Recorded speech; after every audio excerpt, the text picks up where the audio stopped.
Hello and welcome back to my channel. Make sure you like and subscribe to my channel. Let's begin.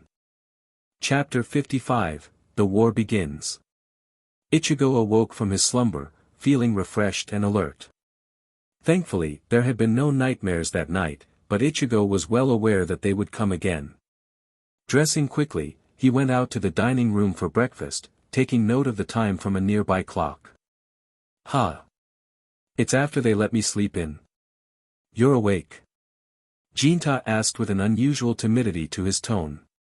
Not feeling homicidal. Ichigo blinked.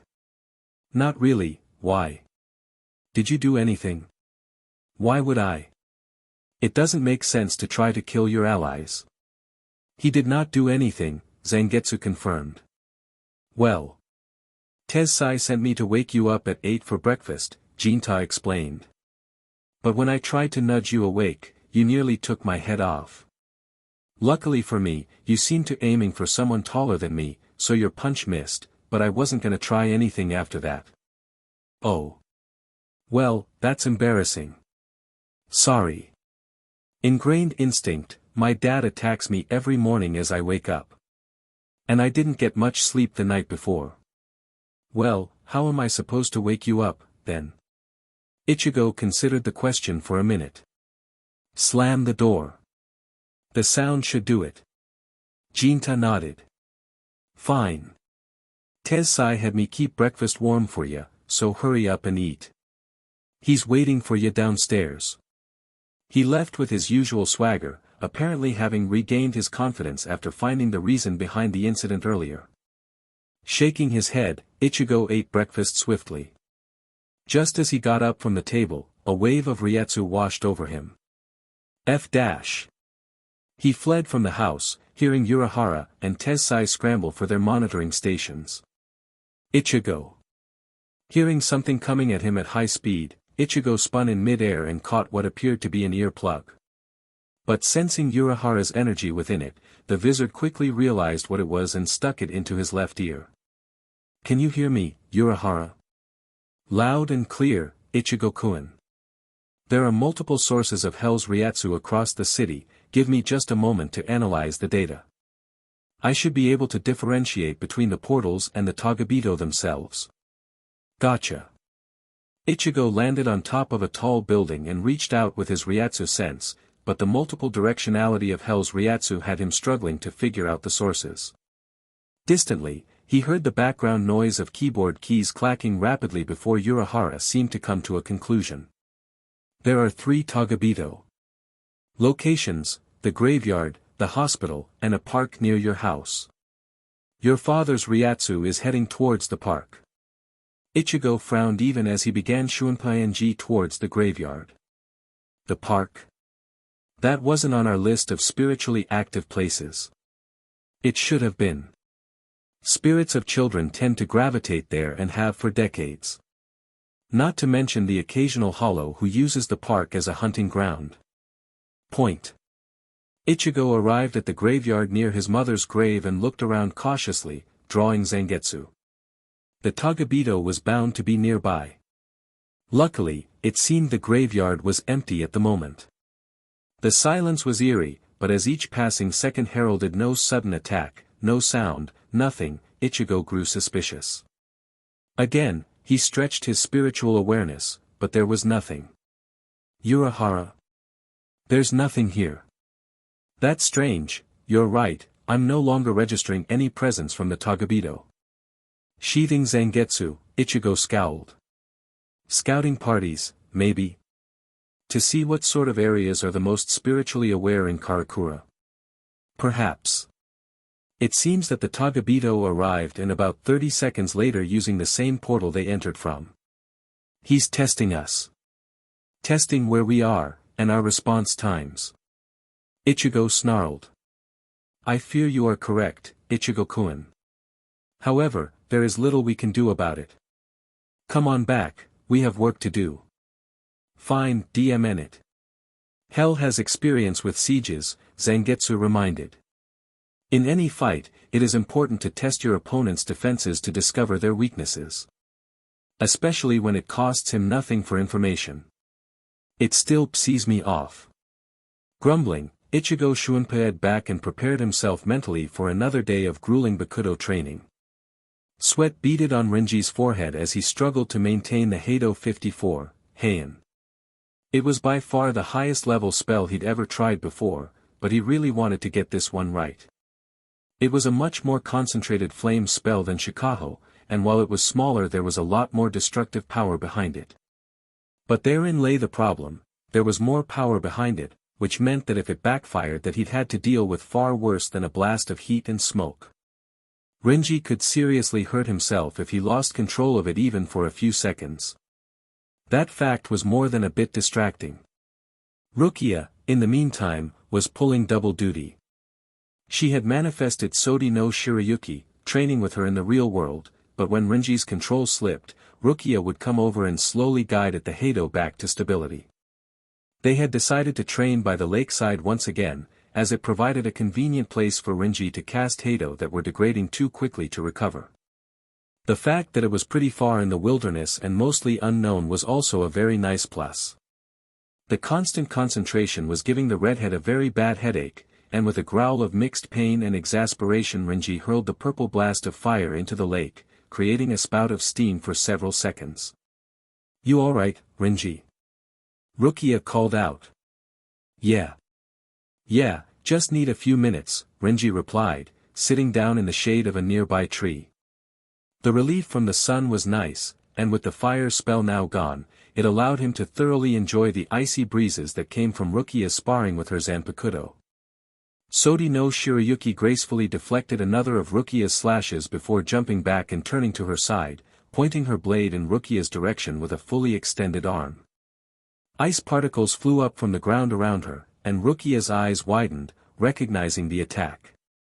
It was the first time that Shirayuki had deigned to use one of her Shirkai attacks. Tsugi no Mai, Hakuren.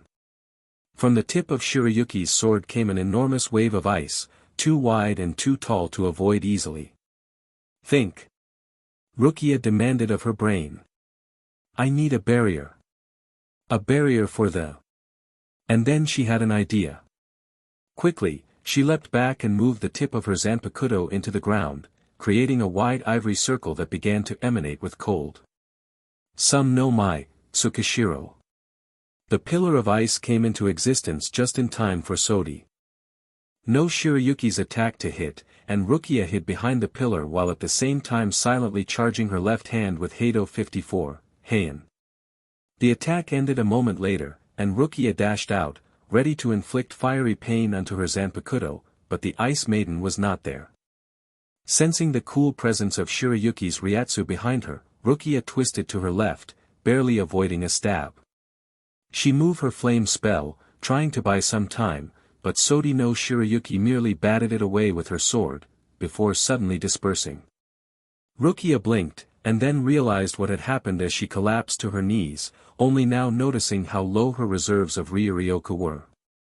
"DMN it. You did well, Rukia. I trust you now understand the defensive applications of Tsukishiro." "Yeah. It's useful as an impromptu barrier. I guess I'm getting better, if you're using our dances now." Rukia received an impression of Shirayuki's smile, which warmed her heart. "You are getting far better. Your Zanjutsu is much improved, and your footwork is cleaner as well. Your Kido is becoming faster and stronger as well." That made Rukia feel better. "Alright. We'll pick up where we left off after I have a chance to recover some Ryuryoku." "Of course." Renji's lips twitched upwards, watching Rukia wearily make her way to sit next to him. Watching she and Sodi no Shirayuki go at it reminded him fondly of training with Zabumaru when they too were trying for Bankai. It would have been absolutely infuriating that he'd lost time and again against a baboon with a snake for a tail, over and over again, if Renji hadn't already known that Zabumaru was far more than a mere monkey. The first time that Zabumaru had used Higa Zeko, though. Renji shook his head in memory. He'd nearly died then and there. Renji had been unprepared for another attack, having thought that he'd won after breaking Zabumaru's blade. "I should have known better," he thought idly, recalling those days of struggle, of fighting for domination and mastery that had led to the wars of desperation as he strove for the power to save Rukia. It was in the nature of most zanpakudo to withhold their most dangerous, and sometimes self-damaging, techniques until their wielders were striving for bankai. Yes, Zabumaru confirmed. How else are we to ensure you survive long enough to grow strong? Renji silently acknowledged the point. Without the experience of working with Zabumaru normally, learning their limitations and strengths in equal measure, Renji would not have been able to grow as a Shinigami. Higa Zeko was truly a last resort, at least for Shirkai, as it left Renji without a blade to fight with. Depriving Renji of that skill had forced him to figure out how to work around Zabumaru's limitations, making their bond even stronger. Oi! Renji! Renji instantly came back to the present, feeling a mild throb in his right cheek. Quickly connecting the dots, he yelled in outrage, "What was that for? You haven't responded to me for the last 5 minutes." Rukia berated. "I was trying to tell you to get off your butt and back on Kido practice." Renji sighed. "Fine." He held out his hand, ready for Rukia to once more use his power to create another Heian, but she shook her head in denial. "No. Let's see how you've progressed. Create a shikaho without the incantation." Nodding, Renji raised his hand and aimed at the water. Heido 31, Shikaho. The orb of red fire swirled into existence at the end of his hand, ready and waiting. Rukia got up and inspected it carefully, using her eyes and spiritual sense to gauge how stable the spell was. Much better, she finally deemed. Not perfect, of course, but you've got a much better grasp of your Ryuryoku now. Fire the spell and then show me Sokatsui. Renji did as instructed and this time conjured the blue flames of Sokatsui. Again, Rukia passed her judgment and Renji fired it into the lake, causing a burst of steam. Good. You probably noticed we're primarily going over fire element spells. I did, yeah. Flame spells are by design building off one another. Shikaho is a simple explosive fireball. Sokatsui is more powerful and can be fired as a wave. Heian is a compression of Shikaho that requires power, control, and precision. I want you to get the hang of those 3 Heido, which will cover a wide variety of situations where fire is needed. Once we're done with those, we'll move on to electric spells. Not to mention, you practicing these spells with me helps you better prepare for fighting Sodi no Shirayuki, Renji observed pointedly. Rukia only nodded. Of course. Now, let's have some lunch, and then we'll have more Heian practice. Chad sat on the roof of Karakura High School, pensively looking at the coin his abuelo had given him long ago. Duty, he whispered. He'd tried the previous night to activate the power, but in vain.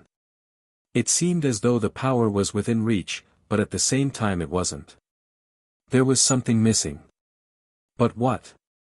He wondered. And why is the coin the key?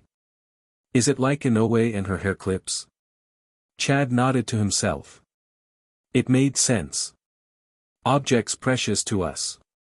Inoue's hair clips were given to her by her deceased brother, and my coin from Abuelo. Symbolic of the ones we love and treasure. And my arms. I treasure these arms that I can use to protect my friends. Without these arms, I could not fight. Chad's eyebrows furrowed in thought unseen behind his shaggy hair. But what can a coin do? Will it change shape somehow? He got up and put the coin back around his neck, frustrated. What could be missing?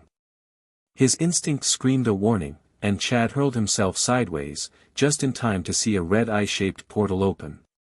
With a thought, he activated both his arms to their full power, ready to once more fight in defense of others. A woman stepped through, not the same woman as he'd talked to the day before, though. This one was tall and lithe, wearing a dark crimson leotard with ocean blue patterns that left little to the imagination. Dirty blonde hair reached down to her neck but no further, lightly framing her face. Manacles with short chains adorned her wrists, but what caught Chad's attention were instead the glinting of her nails, which were quite long and looked quite pointy. The woman looked around in wonder and took a deep breath as the portal closed. Oh, gods, I've missed that. How long has it been since I could smell clean, fresh air that didn't stink with blood? Who are you? The woman jumped, startled, and stared at Chad for a few moments. You can see me? Chad merely nodded. Well then. My name is Akane. And unfortunately, she let her chains rankle a little. I am a tagabido. May I ask for your name? Sato Yasutora. I'm human. Why are you here? Akane looked at Chad strangely for a second. You know what a tagabido is? Residents of hell. So you do know. Then I imagine you can guess why I'm here. To invade. Hell has risen. Akane nodded, looking distinctly of mixed feelings. I can't say I'm not happy to be back in the living world after so long, but I don't want this world taken over either. But I have no choice. These chains of the Dmed. Even now they tighten painfully, demanding I follow the orders of hell. I'm sorry, Sato Yasutora. There's no chance you'll submit this spiritual area to me. No. Then we must fight. I hope for your sake you can kill me. Before we do. Chad interrupted. What sin sent you to hell? Akane sighed and smiled sorrowfully. Murder. I was a SLV for powerful men when I was alive. But I couldn't take it anymore, the degradation, the shaming, the jeers and leers and being made to feel less than human. I killed every last one of them, and ran. The satisfaction and sheer joy of finally being free of those BSTRDS must have been what sent me under. She gestured at her outfit, at her barely hidden BRSTS. What cruelty death has. I'm forced into the same position I was in when I was alive, a SLV, a toy for a powerful man. Please, Sato-san. I pray you kill me. Maybe this time I'll have repented enough to be free for the next life.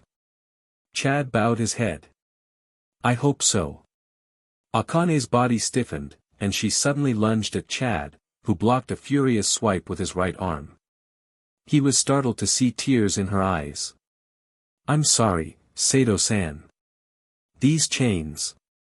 Hell is forcing my body to follow orders. She leapt back, narrowly avoiding a punch to the gut from Chad's left arm. I'll set you free. Chad swore, throwing himself into battle. Inoue and her friends were eating lunch near the woods when she stiffened, sensing a very strange, unnatural Ryatsu. And then. Santen Keshin. The golden shield appeared just in time to block a tentacle flying at them at high speed from the woods. Oh, a voice spoke from where the tentacle had come from as its owner stepped out. Though Inoue did not recognize him, it was Gunjo, the blind tagabido that had helped Shuren. You sensed me. Tatsuki, Mizuiro, Kigo. Go. Ishida ordered, already standing up next to Inoue and drawing his bow. Get as many people as you can back inside the school, now. Barricade the doors, block the windows. It looks like the tagabido are after the school first. We're on it. Tatsuki agreed, turning and sprinting off. Kigo was already running, while Mizuiro was not far behind, pulling out his phone and apparently typing something out. There are quite a few spiritually aware humans here. Ji Unjo mused aloud, letting the three of them run off. No matter. I'll take care of the school after I deal with you too. Assuming of course, that my companion takes care of the resistance she finds there. Inoue and Ishida spared each other a glance and nodded. They both could sense Chad fighting, but they could not go and aid him, this tagabido was too big a threat.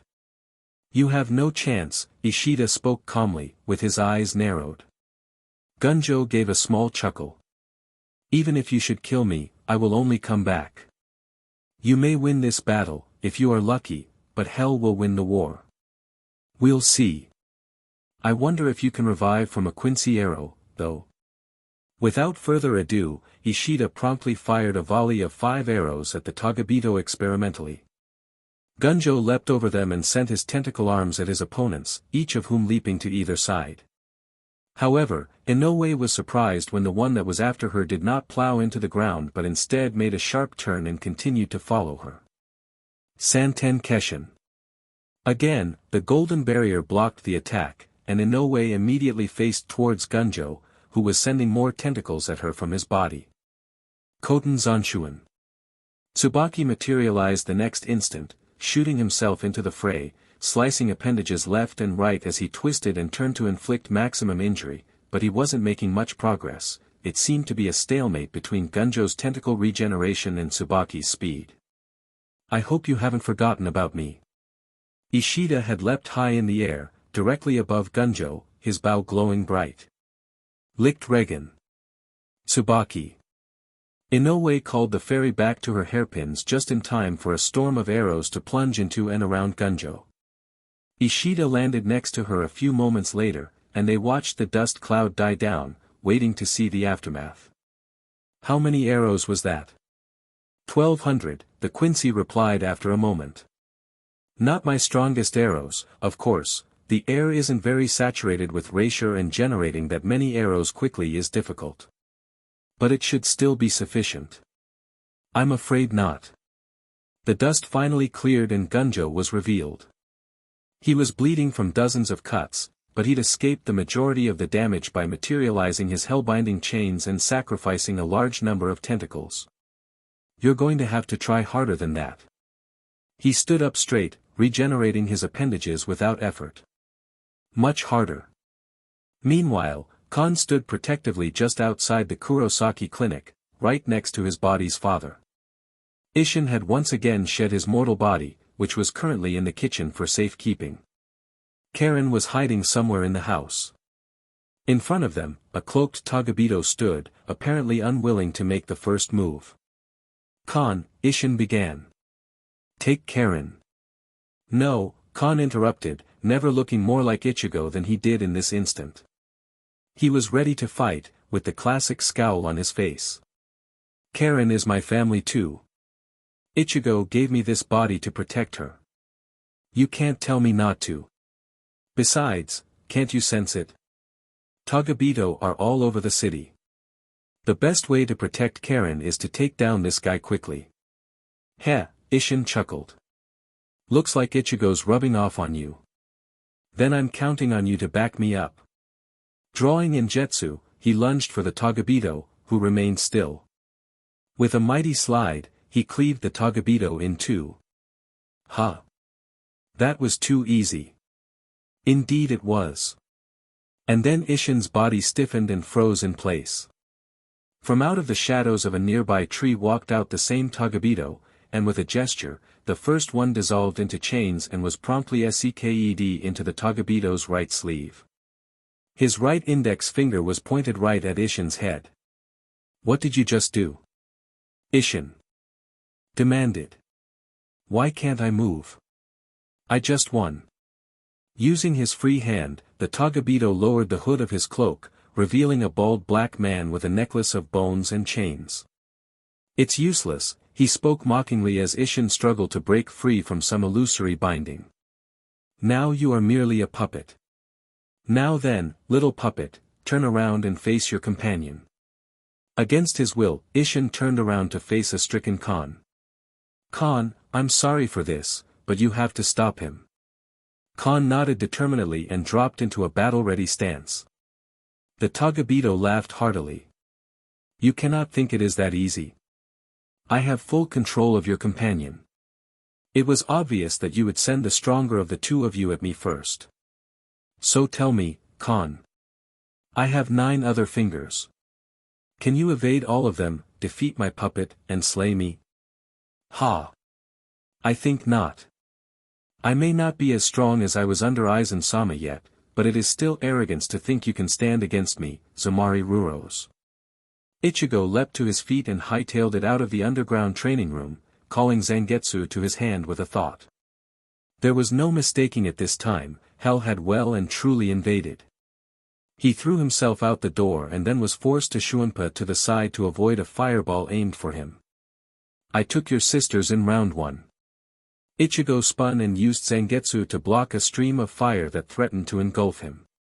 Getsuga Tensho, he cried, letting loose a crescent of his spiritual energy that cut through the fire, but the source was gone. You killed me in round 2. The Vizard turned to his side as his senses alerted him to his attacker's whereabouts, just in time to lock Zangetsu against a fire sword. Are you ready for round 3? Shuren asked with a wicked grin. What is your problem? Ichigo demanded, generating a Getsuga through Zangetsu and using the enhancement to cleave through Shuren's blade. The tagabido leapt back and generated another immediately. You failed. You're never getting free of hell. I refuse to cut your chains. Even if it means your town. Shuren pointed out. Hell sent me here. There will be no Kusanada to drag me back. And you cannot kill me without cutting these chains, or I will just come back. What will it be, Kurosaki Ichigo? I'll kill you again and again if I need, but you are not getting free. Even if I offer to help you free your mother and sister. Ichigo froze. What? Shuren smiled. That's the deal. You cut my chains, set me free. I'll willingly return to hell with you and use the pool to resurrect your family. Then you cut their chains and our business is concluded. What's stopping me from using the pool myself? Ichigo asked with narrowed eyes. It took me many years to work out how. But even if you could figure it out, I guarantee you that the pool is guarded now by Hell's most trusted servants who know how to use the pool. I'll need you to keep them occupied while I resurrect your family, because I doubt you can do both at the same time.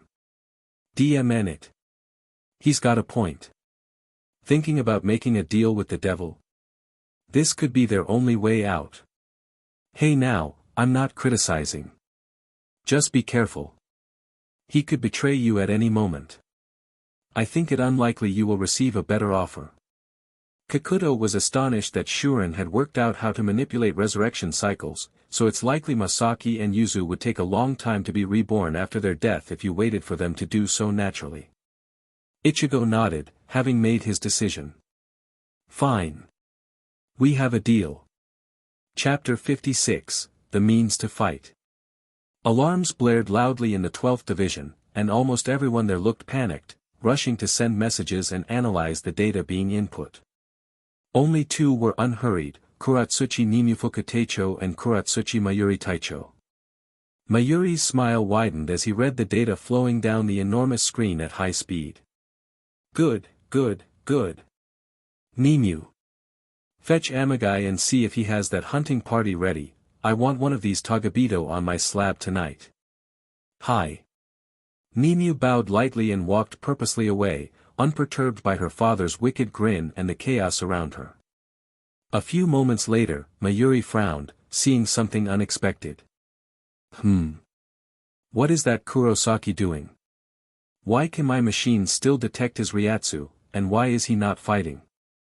There is a tagabido right next to him. He rubbed his chin thoughtfully. Did he capture one already? He does have Urahara nearby. But if he captured that one, why hasn't he gone to help the others? 2 test subjects are better than 1, after all. Mayuri's frown descended into a scowl. This is pointless. If neither the tagabido nor the transcendent are fighting, then I should pay attention to the tagabido that are. He directed his attention to another part of the screen, carefully searching for some weakness that he could exploit. This could be interesting, a Quincy and that woman against a tagabido. His smile returned. Ah, I could not have asked for a better experiment. The effects of a Quincy on Hell's minions, and that woman's barriers. Come now, make this a nice, drawn-out battle. I need all the data you can provide. Kon watched his true opponent carefully. Thus far, Zamari had been content to use Ishin to attack. Thankfully, it seemed that while Ishin's movements were controlled, he still retained some measure of control over his Ryatsu, as evidenced by his slower-than-usual Shunpa and having not released his zanpakudo.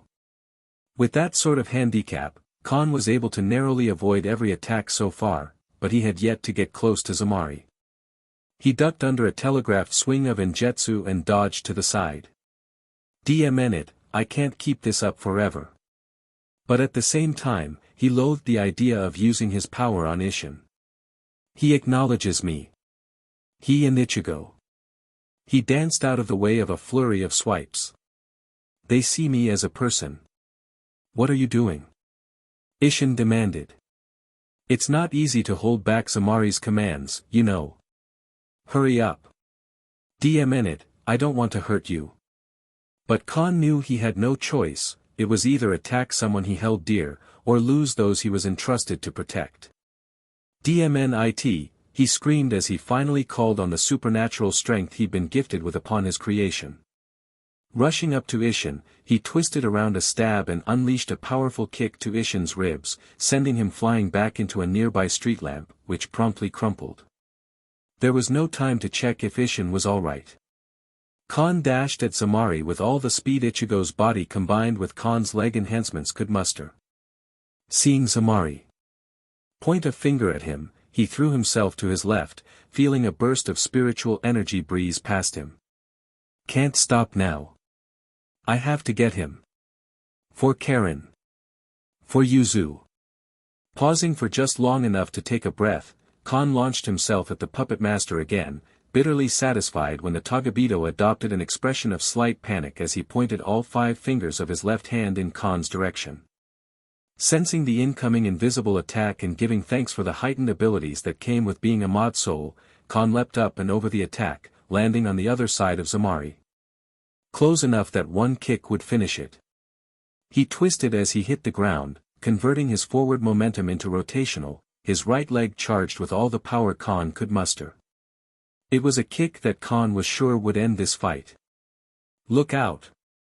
Hearing Ishin's voice right behind him, Kon abandoned his kick and instead used his left foot to leap up off the ground into the branches of a neighbor's tree just in time to avoid being stabbed from behind with Injetsu. Damn it. I was close. Kon took a moment to quiet the pounding of Ichigo's body's heart. I'm lucky that Ichigo's been training in this thing, my powers enhance what's already here, and Ichigo is already pretty DMN strong. Not so easy, is it? Zamari taunted, looking around but unable to see Kon as he hid behind the trunk of the tree. That was a good try, I did not anticipate such a burst of strength and speed. But now that I know of it, I will not let you get that close again. With a mere twitch of his finger, Ishin moved into a guarding position.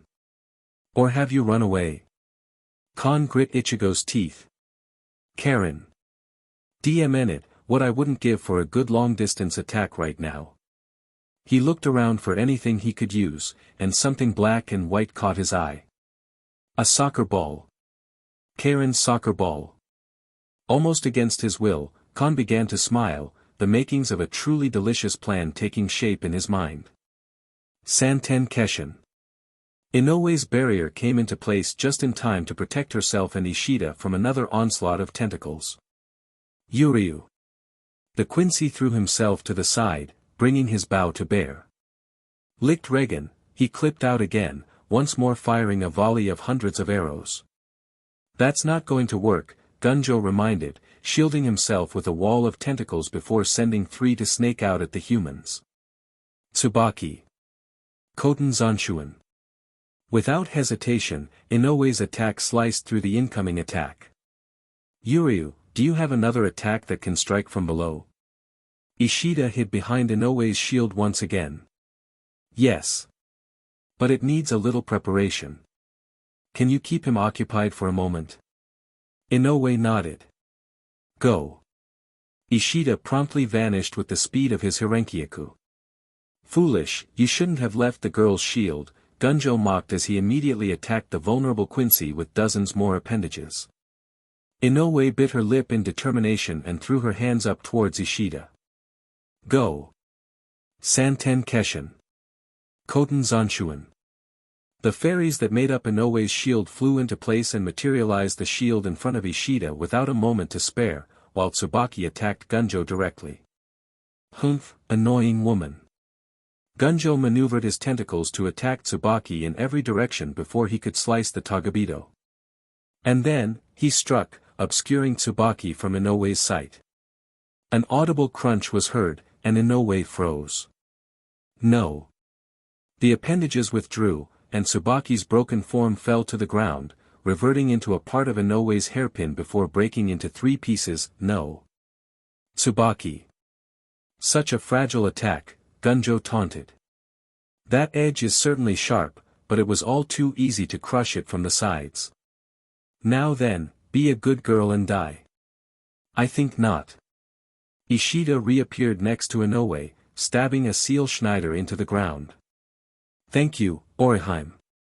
You bought the time I needed to complete my technique. What technique? Gunjo looked around.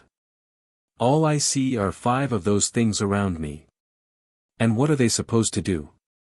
This is an ancient Quincy technique. You may not have noticed, given how you haven't left that spot since we began, but you can no longer move. So. I can attack from here. Ishida took out a single silver tube. Perhaps. But what you don't know is that those items are seal Schneiders. They absorb the erasure in the environment around them, gathering them for a simple, fitting purpose. He uncapped the tube and slowly began to tilt it over the seal Schneider in the ground in front of him. Everything within this pentagon is subject to a single, powerful attack. A single drop of sparkling silvery liquid fell from the tube and landed on the weapon. Sprenger. Tsubaki. Inoue cried out. Lily, Hinajuku, Bagan. Get Tsubaki out of there. Inoue's shield dissolved into the 3 fairies that maintained it, who then flew into the pentagon as the seal Schneider lit up and formed glowing blue pentagon with the others. Each fairy grabbed a piece of the hairpin that Tsubaki formed from, and rushed outside just in time to avoid the blue rush of power that traveled from each seal Schneider to the center, where Gunjo stood. And then, a pillar of light erupted around the tagabido and he began to scream. Several seconds later, the light faded and Gunjo fell to the ground, his eyeless sockets exposed to the light, his clothes burned almost completely off. No tentacles remained, not even Gunjo's arms. DMNU. I'll be back, and I will return this humiliation upon you, humans. And then he crumbled to ash. But Inoue paid no attention to that, her full concentration on the broken hairpin. Soten Kishun. She materialized her healing barrier around the hairpin. She bit her lip when she saw that the hairpin was very slowly repairing itself. It will take some time, Oriheim, Lily warned her sadly, flying up to her face with Hinajuku and Bagan. It's more difficult to reject damage to our own power. Inoue nodded acceptance. All right, she whispered, wiping tears away from her eyes. At least he'll be okay. Chad breathed heavily. Akane was very good at dodging his attacks and had been slowly wearing him down. She's too fast to hit normally, he thought to himself.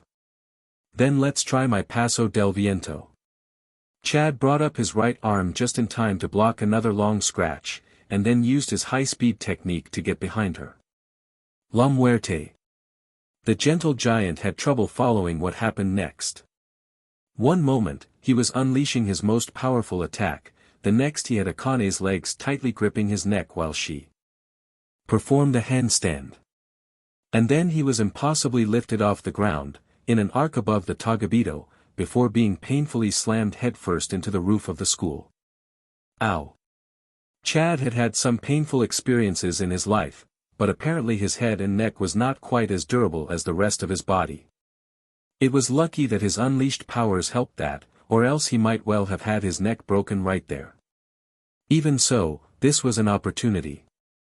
Chad's left hand gripped one of Akane's legs and pulled it just away enough for him to breathe, while his right hand lashed out at the tagabido. El Directo, he choked out. Akane covered her face with her arms just before being engulfed in the light of Chad's technique. After several seconds, the light faded, and Chad was astonished to realize that she was unharmed. What? The chains. Akane whispered. Your power isn't enough to break these chains. No. But it's enough to break your leg. Chad sent power to his left hand and with a single forceful clench, crushed the leg to pulp in his hand. Akane screamed in terrible pain and jumped away with her remaining leg before falling to the ground, helpless as blood poured beneath her. Chad got to his feet and made his way to her, listening to the tagabido cry and whimper at the injury. Sorry, he offered, staying a safe distance away in case she pulled out some other technique to use. Akane turned her head towards him, her face tear-streaked and regretful. Don't be, she replied, sniffing. You only did what I asked. Hurry and kill me. Don't leave me in this agony. As you wish. Chad charged his left hand one last time, approaching her. Akane didn't move in response. May you have a better life when you awaken. La muerte. He plunged his fist into Akane's chest, punching through her ribs and pulverizing her heart. Chad kept his power tightly reined enough that the skull pattern did not appear on the school rooftop. That would be difficult to explain. Then, Akane's body and chains glowed with a dull red light, and below her a portal opened. Her corpse fell through it, and before Chad could do anything about it, the portal closed. DMN. Chad closed his eyes in mourning as he deactivated his arms. She is still trapped. Hell, still has her. All she wanted is to be free, to start over in a new life. His fists clenched in suppressed fury. Hell took her for rejoicing in the end of her slavery. No soul should suffer so, no soul should be forced into one torment after another. No soul should be a mere SLV both in life and in death, when all it desires is freedom. Akane, I will help you reach that next life. I swear it. Renji breathed out and relaxed as the tagabido he and Rukia were fighting finally went down. That was Shrieker, he asked, wiping some blood from his forehead. Rukia nodded, taking a moment to catch her own breath. Shrieker had focused almost exclusively on her, and she was already tired from training against Sodi no Shirayuki. Combined with Shrieker's use of Hell's chains to block and tangle Zabumaru and his sound-activated explosives, it had proven a long and difficult fight. Renji had gotten hit by those bombs twice, when Rukia hadn't been quite fast enough to freeze them all with one of her dances. Tough BSTRD, Renji admitted. You said Ichigo took him down when he was a newbie? Yeah. Shrieker got a little too close, and Ichigo ripped his tongue right out of his mouth to prevent him from being able to blow up his artillery. Yeesh. Brutal. But he didn't have to deal with those chains. True. Rukia took another deep, steadying breath, reaching out her Ryatsu senses. Ishida and Orihime are done, it feels like. So's Chad. Ichigo's dad seems to still be busy, and... She frowned. Something's not right where Ichigo is. What about Hitsugaya Taicho and Tozen? They should be out here fighting too. Rukia concentrated harder. Tozen is, still in Urahara's basement. That's strange, he's been there since yesterday. If he's been meditating the whole time. What about Hitsugaya Taicho? He's with Tozen. So are Urahara, Tensai and the Vizard actually. She shook her head. What's going on there? I'm telling you, it's not a good idea for you guys to go out right now. Hitsugaya yelled. Why not? Hiyori demanded. There are tagabido out there, and we're supposed to help guard Karakura, right? Because, Urahara commented as he approached the others. This is a test. What? This is a test, Urahara repeated grimly. This is an information game, Hiyori. Hell is testing us, testing our ability to defend ourselves. You are all aces in the hole, just as Ichigo-kun was against Aizen. We shouldn't let Hell find out our true strength, not yet. But we were in Hell, Kensei pointed out. Wouldn't he know about us anyway? No. Remember, Ichigo was there, and he was the only one he paid attention to, Yoruchi disagreed. But this test works for us as well. It tells us how strong Ichigo's human friends are, and where they need their training. If we just crushed this incursion, they wouldn't learn anything, which would prove lethal against later invasions. Exactly, Urahara agreed. All of us need to get stronger. The only time we bring all our forces out is in the final conflict, and now is not the time. You all have only had a day to get used to being Arrancar, and using Resurrection. Use this time wisely. Much as I hate to use him as an example, look at Tozen. Hitsugaya pointed out the meditating man. Even now, he's trying to get stronger through Jinzen. DMN it. Everyone quieted as Shinji stepped to the front. Guys, they're right. Think about it. We're acting like rookie Shinigami who just got their Shirkai. Oh, looky, I have resurrection. Let's go kick some butt and take names, he mocked. Well, Ichigo did pretty well, Love muttered. And you'll notice he doesn't know any of his unique hollow powers besides high-speed regeneration, Shinji replied scathingly. We need practice, and there's only so much practice we can get on each other. What are you suggesting? Rose asked. We fight our inner Shinigami. Who better to fight than ourselves?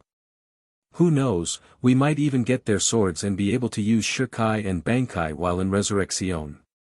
There was a moment of silence as everyone tried to digest that idea, before Kensei spoke up. That's a good idea. Fine. That seemed to be the trigger, as one by one the other Arrancar assented to the plan. Upon hearing Ichigo's agreement, Shuren nodded once, though he kept his fire sword activated. All right. We have to move quickly.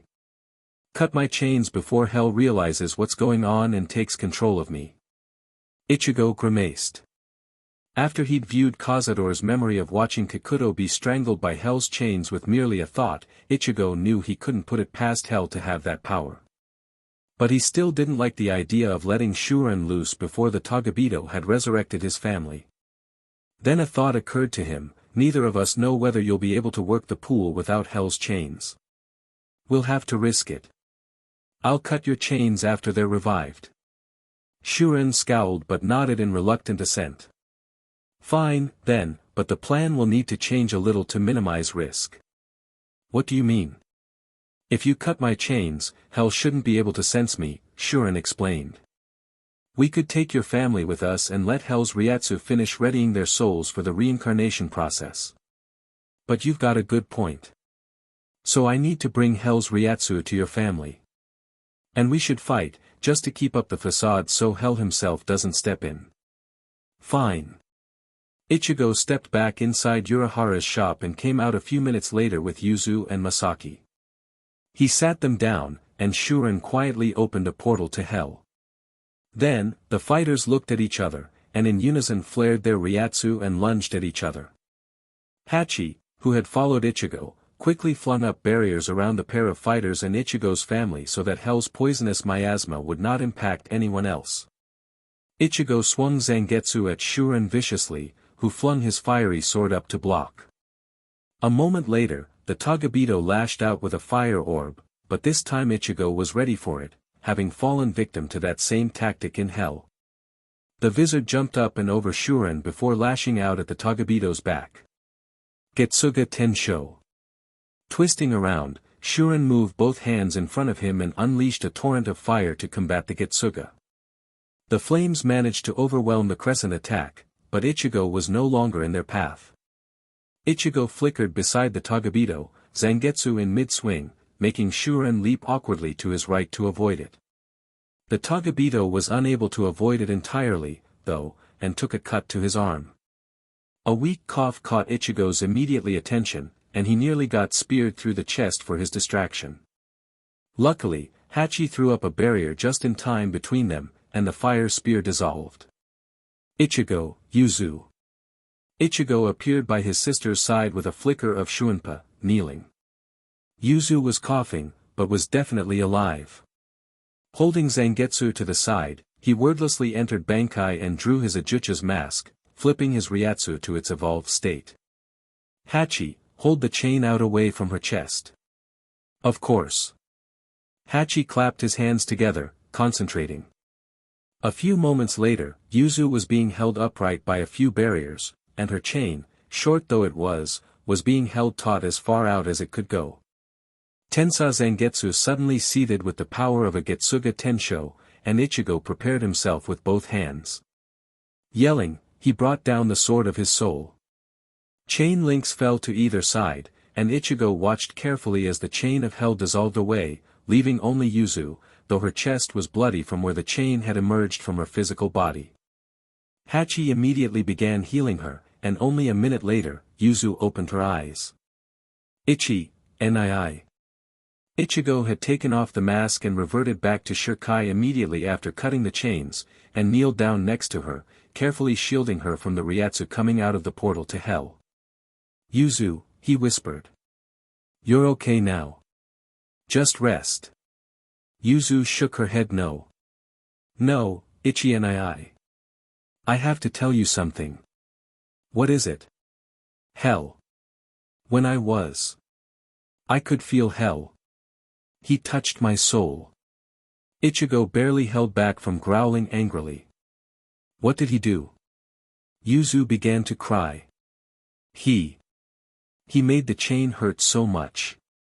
When he touched my arm, it burned. He said I would die soon and be med to hell. And then he laughed. She shivered and drew in on herself. I told him you would save me, that you had beat Aizen and you would beat him too. He smiled, and said that he'd met you.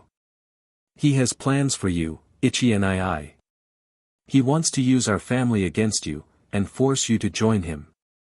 Ichigo gave his sister a hug, pulling her close. I won't let that happen, Yuzu. Don't go to hell, Nii. Please. I have to, Yuzu. Mom still needs to be saved. Yuzu clutched her brother harder. She knew there was nothing she could do or say that would convince Ichigo to stay. And she wanted Masaki to be revived too. Just don't die, Nii. Not for her. Mom wouldn't want that. Ichigo's eyes closed for a moment. I know. I won't die. If we're done with the touchy-feeling reunion, can we get on with this? Shuren cut in. Look. The woman has finished dying. Ichigo looked. Masaki's chain was glowing, and only a moment later she fell into a portal that opened beneath her. He locked eyes with his little sister. Time to go, Yuzu. I need you to stay with Hachi here until I get back, alright? Yuzu wordlessly nodded and stepped back to stand next to the barrier user. I'll keep her safe, Hachi promised without prompting. The Transcendent nodded as well. Let's go. About time, Shuren snarked. The two of them stepped into the portal, which promptly closed behind them. Emerging in hell, Ichigo looked around. They were on the top level. Why here? We're trying to stay discreet. One of the standing orders Hell gave is to capture as many souls as possible and to try and draw out the Kusanada on this level, Shuren explained. Hell will have thought that I created that portal to throw in any humans who came by. But we have to act quickly. Let's move. Nodding in understanding, Ichigo followed Shuren as they found a point to jump down to the next level. Doing so, the pair of them didn't bother to stop and just dove straight through the water separating them from the third level down, delving deeper into the hell dimension until they emerged in the desert area. Landing lightly, Ichigo and Shuren promptly took off at high speed towards the lava-like pool. Just like Shuren had said, it was being guarded by 4 black hooded figures. Keep them busy, Shuren ordered. Just hurry up and revive my mother, Ichigo shot back, drawing Zangetsu. He flickered into Shuenpa and appeared right in front of one of the figures, who was obviously surprised by the sudden attack. Getsuga Tensho. Caught completely off guard, the figure was promptly bifurcated by the crescent attack. But the Vizard had no time to celebrate, 2 of the 3 remaining guards were closing in on him, and the last was backing away in. Ichigo's thoughts were interrupted with the need to move. He leapt backwards and promptly deflected a downward sword strike with Zangetsu, before flickering away just in time to avoid being crushed by a large, spiked war hammer. 2 on 1, huh? Then let's even the odds. With a twist of his left hand, he manifested the white Zangetsu. Which was lucky, as a split second later, the white Zangetsu inadvertently blocked a bolt of some kind that had been fired from the long-range assailant. He glanced that way and stiffened in surprise. That's a Quincy bow. Oh, tricky. You got the fast slicer, the slower crusher, and the long-range archer. Who are you going after first? Ichigo scowled. Archer first. If he's got Quincy powers, it's probably going to be like fighting Ishida. Best to get him out quickly so he doesn't come up with a very irritating strategy. You'll need someone to keep the other two off your back, and you don't got your friends with you this time. Manifest me, you don't want to use your mask here in hell anyway. The Vizard was about to reply, but had to take a few moments to simultaneously avoid another round of bolts and kick the sword user to a slightly safer distance. Slightly safer meaning a dozen meters away or so. Why don't I just use Bankai? Do not use Bankai, or release your seals, now, Ichigo. You'll attract the attention of the remaining Kusanada, as well as Hell himself, if he is not already on his way. It would be best to remain discreet.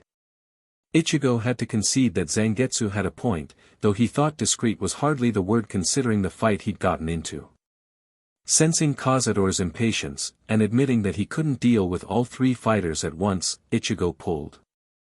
Cazador de la Luna materialized with a wicked grin, eyeing the two melee fighters as he drew his own black and white Zangetsu.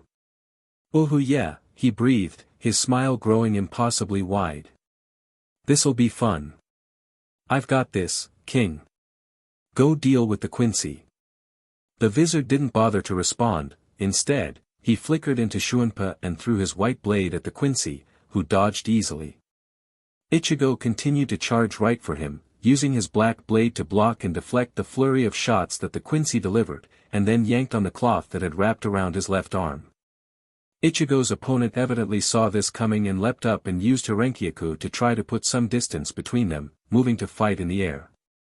Ichigo paused for a moment to see how Shuren was doing. He was standing in front of the pool with his materialized chains dipping into the pool, and saying something that the Transcendent couldn't hear.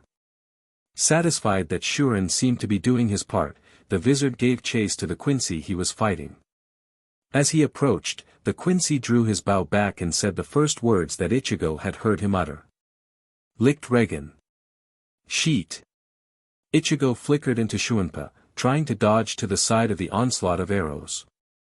He succeeded for a moment, but then the Quincy followed him and it was very clear that Ichigo could not evade forever. "Well, if I can't dodge, and I can't block my entire body, then it's time to punch through." Holding both Zangetsu above his head, he swung down as hard as he could. Getsuga Tensho. A purplish-blue Getsuga, twice as tall as Ichigo and 3 times as wide, roared out, eradicating hundreds of spiritual arrows as it sought out the Quincy. Ichigo took the brief respite to concentrate and control his power. He needed to keep the enemy from firing on him. Lucky for him, he knew the perfect spell for that. The Quincy materialized mere feet behind him, a powerful arrow pad and ready, but Ichigo smirked. Mentally giving thanks to Hachi and Tensai, he pointed the right Zangetsu at his opponent and quickly incanted, Bakudo 4, Hainoa. Glowing chains materialized and promptly bound the Quincy's arms to his sides in a way that Ichigo had struggled to do during his Kido training. The Vizard immediately lunged for him, but was surprised when the chains seemed to dissolve, leaving the Quincy able to instantly fire the arrow he'd saved. Ichigo had barely been able to bring the blade in his left hand up to deflect it away. "What the hell? How did you get out of my chains?" That prompted a stifled laugh from the hooded figure. "I am a Quincy, foolish boy. Those chains were merely constructs of erasure. I merely absorbed the erasure that comprised them, and your spell fell apart. There is a reason we were able to fight the Shinigami so well in the war, only their highest levels of binding could keep us bound." Ichigo blinked. "You must have been a very powerful Quincy when you were alive. Who are you?" "I." The Quincy lowered his hood, revealing strikingly familiar features. "My name is Ishida Heiken. In life, I was a highly respected elder. Now, who are you, and why did you come to hell?" Ishida? Ichigo made a mental note to ask Yuryu about Heiken later. I am Kurosaki Ichigo, substitute Shinigami, Vizard. I'm here to revive and rescue my mother, who was banished here by Shinigami nobles to hurt me. What sin sent you to hell? Heiken chuckled, and there was some quality to it that gave Ichigo's arms goosebumps. I assure you, I deserve to be here. I was one of the elders who refused to see reason regarding our arrows destroying the souls within the hollows we slay. I was one of those who forced the Quincy massacre to occur. The number of souls I killed with my arrows. He shook his head and laughed lowly. That strange quality had gotten stronger, and sent shivers down Ichigo's spine. And it turns out that neither side was right. What? Our arrows don't destroy their souls. Heiken cried out. But neither do they become purified. No hollow killed by a Quincy arrow returns to being a plus soul and sent on to the afterlife. Then what happens to them? Ichigo had a sinking feeling that he knew the answer. You wanted to know my sin, boy. Heiken laughed again, and now Ichigo could recognize the madness in his eyes. My sin was not forgiving the dead for that which they are not at fault. My sin was damning them all. Because every hollow cut down by a Quincy, and all the souls they consumed, end up here in hell. Every last soul comes here to hell, to stay. Chapter 57, Failure and Resolution. Zamari looked around dismissively. He hadn't been able to sense his opponent from the beginning, but that was hardly surprising. He hadn't needed to be able to actively sense people for a long time, long before he'd even met Aizen. With his eyes, he'd been able to see everywhere around him and capture his attackers with his amour. On those rare occasions when it was needed, Zamari had Pesquisa, the Arankar sensing skill. But now that he was a tagabido, deprived of his many eyes and forced to rely on only the two he'd been born with, Zamari was having difficulty keeping track of where his opponent was. It looked a great deal, almost identical to Kurosaki Ichigo, but Zamari dismissed the possibility. There was no enormous zanpakudo, and there had been no use of any Shinigami skills. In all likelihood, this was simply a spiritually enhanced human, or one of those portable souls that Shinigami use when they need to inhabit mortal bodies. And while there's a chance I caught Kurosaki Ichigo before he could exit his body, there's no reason why he wouldn't do so now, Zamari reasoned. I came here to avenge Aizen-sama, but he has the arrogance to not even be here. He carefully looked around for his opponent. Did he truly run away? Zamari cursed that his amour had been weakened so. Before he had been slain by that Quincy, DMN that boy, a single look upon the face of any foolish soul and an invisible burst of amour would make them his SLV, body and mind alike. But now, that power had been reduced to almost nothing. He required the use of his hands, and was limited to a mere 10 subjects instead of his previous, and even now, his control was not absolute. He could feel his prisoner struggling to break free, and Zamari had no control at all over the man's mouth and throat. Hey! Heads up!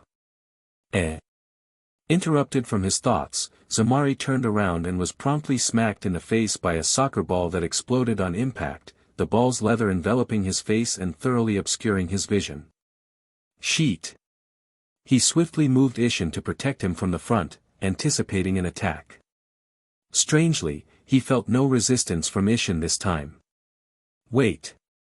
Zamari felt a chill when he heard a voice from right behind him. Wrong way, Baka. He began to spin, but was promptly kicked hard, too hard for a normal human.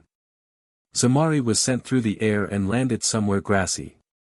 He managed to rip the leather off his face, but it was too late. In his distraction and inability to see, he was no longer pointing directly at Ishin. Which meant he was. Ishin sighed and sheathed Injetsu from where he'd promptly decapitated the tagabido. Both he and Kon watched as the body and head were pulled into a glowing red portal before the portal collapsed. Glad that's over, but did you have to blow up Karen's soccer ball? She's going to be upset. I needed a way to keep him from seeing me so I could get behind him. Kon retorted. Since I don't have a handy smokescreen attack, I used what was available. Ishin ruffled Kon's hair. I know. Good job, by the way. Kon froze for a second. It felt unexpectedly good to have Ichigo's father say that to him. But even so, he'd fought a sentient being, directly participated in causing its demise, even if it wasn't permanent. And that made him feel rather sick. Ishin. What is it? How do you deal with? Kon gestured where Zamari had been. Killing things. I mean, I know it was needed. Kami knows what would have happened to you and Karen if he'd been allowed to live, but... Ishin's expression softened. Let's go inside for this talk. After they re-entered the Kurosaki household, Kon sat down on the couch while Ishin went to tell Karen that they were safe for the moment. A few moments later, Ishin came down and sighed, sitting in a chair. Kon. Ichigo told me about your feelings regarding life. It's a respectable outlook. Kon merely nodded. He didn't want anything to die. After all that time being afraid of his own death, stuck in pill form directly after the mod soul production ceased and terrified that he would be found and destroyed, he couldn't stand the idea of letting anything die, let alone being directly involved in it. He didn't mind helping a bit with hollows, that wasn't really killing them, that was purifying and sending them to soul society, just making them stop being monsters. But Zamari, he wasn't a hollow. And he looked all too human. The problem, Kon, is that we don't really have a choice, Ishin said heavily. You know what they are, tagabido, with the power to open and close portals to hell at whim. We don't have a way to detain them, so the only choice is to eliminate them as a threat. That means killing them, even if they come back later. I know all that, the mod soul replied, poking at the side of his own head. Up here. But, it hurts here. He tapped at his heart. How do Shinigami and humans deal with this? Knowing that they played a part in the death of another being. Isn't life sacred? Ishin grimaced. It depends on the person. Shinigami don't really deal with it very often, as our main task is to cleanse hollows. But when a good man does have to kill. He sighed. We usually have to rationalize it. Dehumanize the enemy, make them different from us. Tell ourselves over and over again why it has to be done. Understand that you don't want to, but it's for a greater good. Anything to shift the blame off you. He shook his head. You can make your body strong. You can make your spirit resilient. But your heart and mind? They are so fragile. Look at Ichigo. He's very strong now, right? Kon nodded, and Ishin continued. He took Aizen's life. He did it to save everyone, but he has nightmares so frequently these days because his mind rebels against the idea that he killed someone. His whole life, he has fought only to defend himself and others. And while he's put people in the hospital before, no one has ever died because he exerted his strength. Until now. I've no doubt that he's feeling horror that he actually did it, and sorrow and guilt for not thinking of a way to subdue Aizen without killing him, and anger that Aizen forced his hand. Ichigo is in a very fragile state right now, he hasn't had the time to mourn and begin to move on. And I worry for him, because as terrible as it is to take a life, he will be forced to do so much more than that in this war against hell. Ichigo looked at Heiken in disbelief, unable to process what he'd just heard. If Quincy arrows sent souls directly to hell, then all of those hollows that Yuryu had killed. No. No way. Don't believe me? Heiken smiled knowingly. You'll see. How? How could that be true? Ichigo demanded.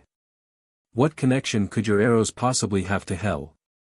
That's a long story that you don't have time for, the Quincy tagabido reminded with an insane smile. But then, his face grew a little more focused, a little more rational. But tell me, are there any Quincy remaining among the living? Ichigo nodded. Yes. A friend of mine, Ishida Yuryu. Ishida. Heiken murmured, and the madness that decorated his expression faded further. Is there yet a chance? Then I'll let you go. Save your mother. But in return, save my descendants. Somewhere in the living world, there is a spiritual contract. It'll be hidden, only a Quincy can find it. Find it, and all your questions will be answered. Now go. Ichigo blinked, but decided that it was probably best to take advantage of his good fortune. He turned on his heel and shunpaed down, directly behind the two tagabido who were attacking Cazador. A moment later, he stabbed the sword wielder in the back with the black zangetsu, while Cazador took advantage of the opportunity to shove his own blade into the tagabido with the war hammer. What happened over there, King? I'm not entirely sure, but the Quincy won't bother us. Come back in. Cazador nodded reluctantly, and dissipated into erasure before returning to Ichigo's heart. I'll get Zangetsu to fill me in. Let's go get her out of here. DMN right. Ichigo shunpaed over to Shuren, who appeared to be sweating heavily and struggling with something. What's wrong? It's being difficult. Shuren grunted. I don't understand. Then perhaps I can enlighten you. Ichigo and Shuren froze, and as one turned around. Hell was right there, standing casually only a few meters away. Hell-sama. Shuren murmured, falling to one knee immediately. Hell ignored him. Kurosaki Ichigo, or is it Cazador de la Luna? The Vizard shifted stance warily. I'm Ichigo. Of course you are. Your sister told me all about you. You defeated Aizen Sosuke, was it? Hell asked curiously. Ichigo nodded slowly, trying to get a measure for Hell's Ryatsu. Then the truth and horror began to dawn on him. For all of Ichigo's evolutions, he still couldn't sense Hell at all. Can't say I'm familiar with the name, Hell told Ichigo nonchalantly. Then again, if he started as a Shinigami, I wouldn't be anyway. But maybe you can tell me more. How strong was he? He smiled. And how strong are you? Ichigo tightened his grip on Zangetsu. There was no one else in Soul Society who could stand against him, in the end. I suppose if the Reo had gotten involved, then. Hell laughed. The Reo? He doesn't get involved unless he has to, Kurosaki Ichigo. He would have sent his royal guard. So, none of the Godai 13 could stand against him? Not even Yamamoto? How do you know of the Godai 13? Ichigo asked. Hell's smile grew. I have my ways. But allow me to get to the point. I want you on my side, Kurosaki Ichigo. Yuzu told me as much, Ichigo replied. I figured she would after I felt my connection to her slip. After all, as much as I would like to be able to hold on to a living soul, my chains are simply no match to a living soul's chain of fate. No matter. Hell sighed and glanced at Shuren. I might have known you would try this, Shuren-kun. Such resentment and greed, no wonder you have grown strong here. But you'd do just about anything to be free of my chains, wouldn't you? Very well. Shuren's face shot up to stare at Hell in slight disbelief and hope. Hell made a simple gesture, and the chains binding the tagabido fell away to the sand before dissipating. I'm free. Hell laughed again, far darker than before. In a sense. In an instant, he was beside Shuren, his hand on top of the ex-tagabido's skull. Free of the chains, yes. Free of me? Never. He clenched his hand into a fist, crushing Shuren's head to pulp. The corpse fell messily to the ground, before dissolving into sand and being blown away into the desert. Ichigo stared on in horror. So fast. Hell flicked his hand out to the desert, the remaining bits of flesh between his fingers too dissolving into sand and being carelessly banished away. No doubt you wondered why he could not resurrect your mother, Hell commented carelessly. There is a very simple reason for that. Resurrection cycles here are based on how much power that soul has. Kurosaki Masaki had no true spiritual power of her own, and she lacked the hatred, resentment, anger and fear to benefit from being a tagabido. Shuren was fighting against the tide, essentially, and simply didn't have enough power to call her out. Ichigo swallowed, his mouth dry. I know you told Cazador that you would require a pure soul in trade for her. But will you resurrect her? Certainly. Hell turned towards the lava pool. Come forth, Kurosaki Masaki. The lava rushed upwards in a pillar for a moment, before the NDE form of Ichigo's mother fell out and collapsed just outside the pool. Hell made a dismissive gesture, and she was instantly clothed in an elegant red kimono. Ichigo made to rush towards her, but Hell was instantly in the way. No, Ichigo-kun. I said I would resurrect her. I did not say I would give her to you.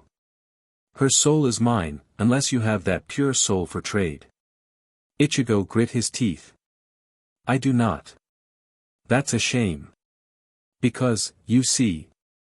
Hell lifted his hand, materializing Masaki's chain effortlessly and lifting her off the ground.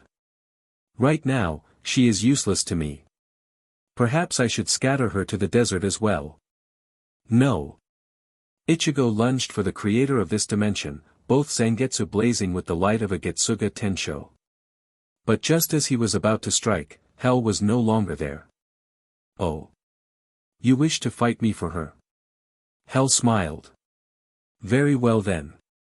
He dropped Masaki to the ground, and in his right hand generated a simple-looking sword. Ichi, go. Masaki gasped out. Stay there, Mom. I'm coming for you. Ichigo briefly considered releasing his seals, but decided against it. With his seals off, he would be largely unable to touch his mother, and he was hoping for a chance to grab her and get away. But aside from that, I'm going to need every bit of power for this. I should finish it quickly. Flaring his Ryatsu violently around him, Ichigo moved both Zangetsu in front of him. Bankai. Emerging from the smoke with his Ajucha's mask on, the Vizard began to flicker in and out of Shunpa, circling Hell so quickly that he had several afterimages at any given moment. Getsuga. He materialized directly behind Hell and struck with both blades simultaneously in opposite directions, left and right horizontally. Tensho. Black and white met, raging Getsuga's blinding Ichigo to whether or not Hell was injured. But Ichigo leapt back regardless, pointing the white Tensa Zangetsu at Hell. A crimson Siro began to charge at its tip. Siro. Ichigo sustained the beam as long as he could, the power behind it kicking up sand and creating a smoke cover that enshrouded Hell. Again. Siro. Again. Siro. Again. Siro. Ichigo screamed. Where are you pointing at? Ichigo's eyes went wide. He spun and leapt away to defend, too late. Hell's sword cut off his left arm at the shoulder. He grit his teeth in pain, but began shunted an enormous amount of power towards the wound. His wound regenerated almost instantly, and with a twist of his wrist, the white Tensa Zangetsu leapt out of his old hand and into the newly regenerated one. The sleeve of his Bankai, however, did not grow back to cover his arm, leaving it bare. Hell dropped his sword and applauded slowly, evidently unharmed from the onslaught. Powerful. Very powerful in fact. And unafraid of using both Shinigami and Hollow abilities. Excellent, but not strong enough. Why don't you utilize your Resurrection? Because the air here makes me lose control when I do. Ichigo retorted. Ah, Hell replied in realization, as if he'd honestly not known. So that's the effect my Ryatsu has on you. What a pity, I would have liked to take you on at full power. But no matter. I have what I want. What? And then Ichigo fell to his knees as he felt something materialize on his chest. Chains. His eyes widened in horror, the horrific dream he'd had coming to the fore. No. No. Attached to his chest were the chains of Hell. How? He gasped, his mask crumbling in his shock. Don't tell me you didn't already know, Hell chided, materializing the other end of Ichigo's chain in his hand. You may not have died, but you willingly took my power into yourself. After that, I just needed the connection to be strong enough. I needed your rage, your resentment, your hate, your desperation. So I brought out your mother and goaded you into fighting me with everything you could. That was more than enough. You belong to me now. Ichigo stabbed the white Tensa Zangetsu into the ground, using it for stability as he slowly stood up. No. What? For the first time, Hell looked surprised. I do not belong to you. Ichigo roared, straightening up as his power raged around him, black as a Getsuga. His mask reformed over the left side of his face, leaving his right untouched. The chains attached to his chest rattled under the weight of his Ryatsu, and his eyes, once more the mismatched set of Ichigo's own brown and Cazador's amber, glowed with his resolve. This parasite inside me, this Tmed fragment of your ugly power, I reject it. Suddenly, something in Ichigo's heart twisted in terrible, soul-wrenching pain before Hell Ichigo erupted from Ichigo's chest, taking the chains of hell with him. He turned around, his face a mask of disbelief. Ichigo.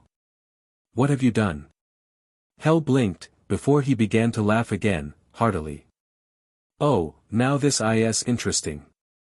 Very well, Kurosaki Ichigo. Your mother will live for now. Until next time. A portal opened directly behind Ichigo without warning, and he found himself falling through it. Crashing on the ground outside of Urahara's shop with both Tensa Zangetsu on either side of him, Ichigo spun around and tried to dive back in, but to no avail. The portal had already almost finished closing, and the last thing he saw was his mother's tear-streaked face. DMN it. DMN it. DMNIT, he cried, punching the ground. Mom. Why couldn't I save you? Ichigo. The Vizard didn't bother to look up. He knew it was Urahara. I couldn't save her. All my power was nothing. He punched the street again, and his fist came up bloody. Hell has her, and I couldn't even touch him. Then you'll train until you can, Urahara said simply. How? How, Urahara? The same way as you did in the Zenai. Against another opponent you can't touch. Ichigo froze and turned around. There was the spirit of his Bankai, and beside him was his inner hollow. The mask fragment crumbled away again, once more revealing Ichigo's entire face. Tensa Zangetsu. I will not have my wielder succumb to despair, Ichigo, Tensa Zangetsu angrily reminded him. Abandon your fear, and I will always help you protect those precious to you. Look forward, King. So what if hell makes it more difficult to use Resurrection without losing yourself? Cazador demanded. Practice it without my help until you can stand against the instinct alone. Move forward and never stop. There is always a way, Ichigo. You will only age if you pull back, and the task will become that much more difficult. And once you see that chance to win, don't you dare hesitate, or you will die. Ichigo nodded, thoroughly chastened. With their peace said, the avatars of Ichigo's power dematerialized and returned to Ichigo's inner world. Looking back at Urahara, Ichigo found the inventor looking rather interested. Did they come out on their own that time? The shopkeeper asked. Yeah. Why? Urahara smiled. That's rather unusual, Ichigo. Bankai spirits don't usually materialize themselves. Shirkai spirits do occasionally, but Bankai spirits? He shook his head. You grow ever more interesting, Ichigo. Ichigo sighed, and then a thought occurred to him. Hey, is everyone alright? Hell sent a few people, right? That's correct. But everyone is fine, a few scrapes, but no one was seriously hurt, Urahara reported. Although there's a certain Ishida. Never mind, Urahara finished with a smile, watching as Yuzu tackled her older brother. Ichi and I, are you okay? Yuzu asked, checking him for injuries as though she didn't trust him to tell the truth. She probably doesn't, the Vizard had to admit. I'm fine, Yuzu. Ichigo grimaced and looked away. But I wasn't able to save Mom. Yuzu stiffened, but relaxed a moment later. Then you'll just have to save her next time, she finally said quietly several seconds later. After all, my brother is too stubborn to give up, even when he probably should. Her words pierced right through the wall he built up around his emotions, and his eyes began to sparkle with unshed tears. A half-laughing, half-sobbing sound choked out of Ichigo's throat as he wiped his eyes with his left hand. He pulled Yuzu into a hug with his right. Yeah, Yuzu. I'm kinda dumb like that. Let's get you home to Karen and Dad. When you're done there, come on back, Urahara ordered. We have things to discuss. Nodding, Ichigo reverted to Shirkai and dismissed the white blade he'd won from his hollow. Sheathing Zangetsu on his back, Ichigo picked up Yuzu and held her against his chest. You ready? Yuzu nodded. A second later, she felt the air crushing her against her older brother, and then a few seconds later it was over. Ichigo set her down, and she realized that they were just outside of the Kurosaki home. You're really, really fast, Ichi and I. Not fast enough, Ichigo muttered. Ow. He rubbed his leg where his little sister had smacked it. What was that for? No beating yourself up. Yuzu commanded. You'll get Mom next time. The door to their home flung open unexpectedly. Yuzu. Why Yuzu? Ichigo swore that Karen must have used Shunpa or something, because 1 second she was at the door, and the next instant she'd tackled her twin and was holding her as tightly as possible. Karen. I need to breathe. Yuzu complained even as she hugged her sister back almost as tightly.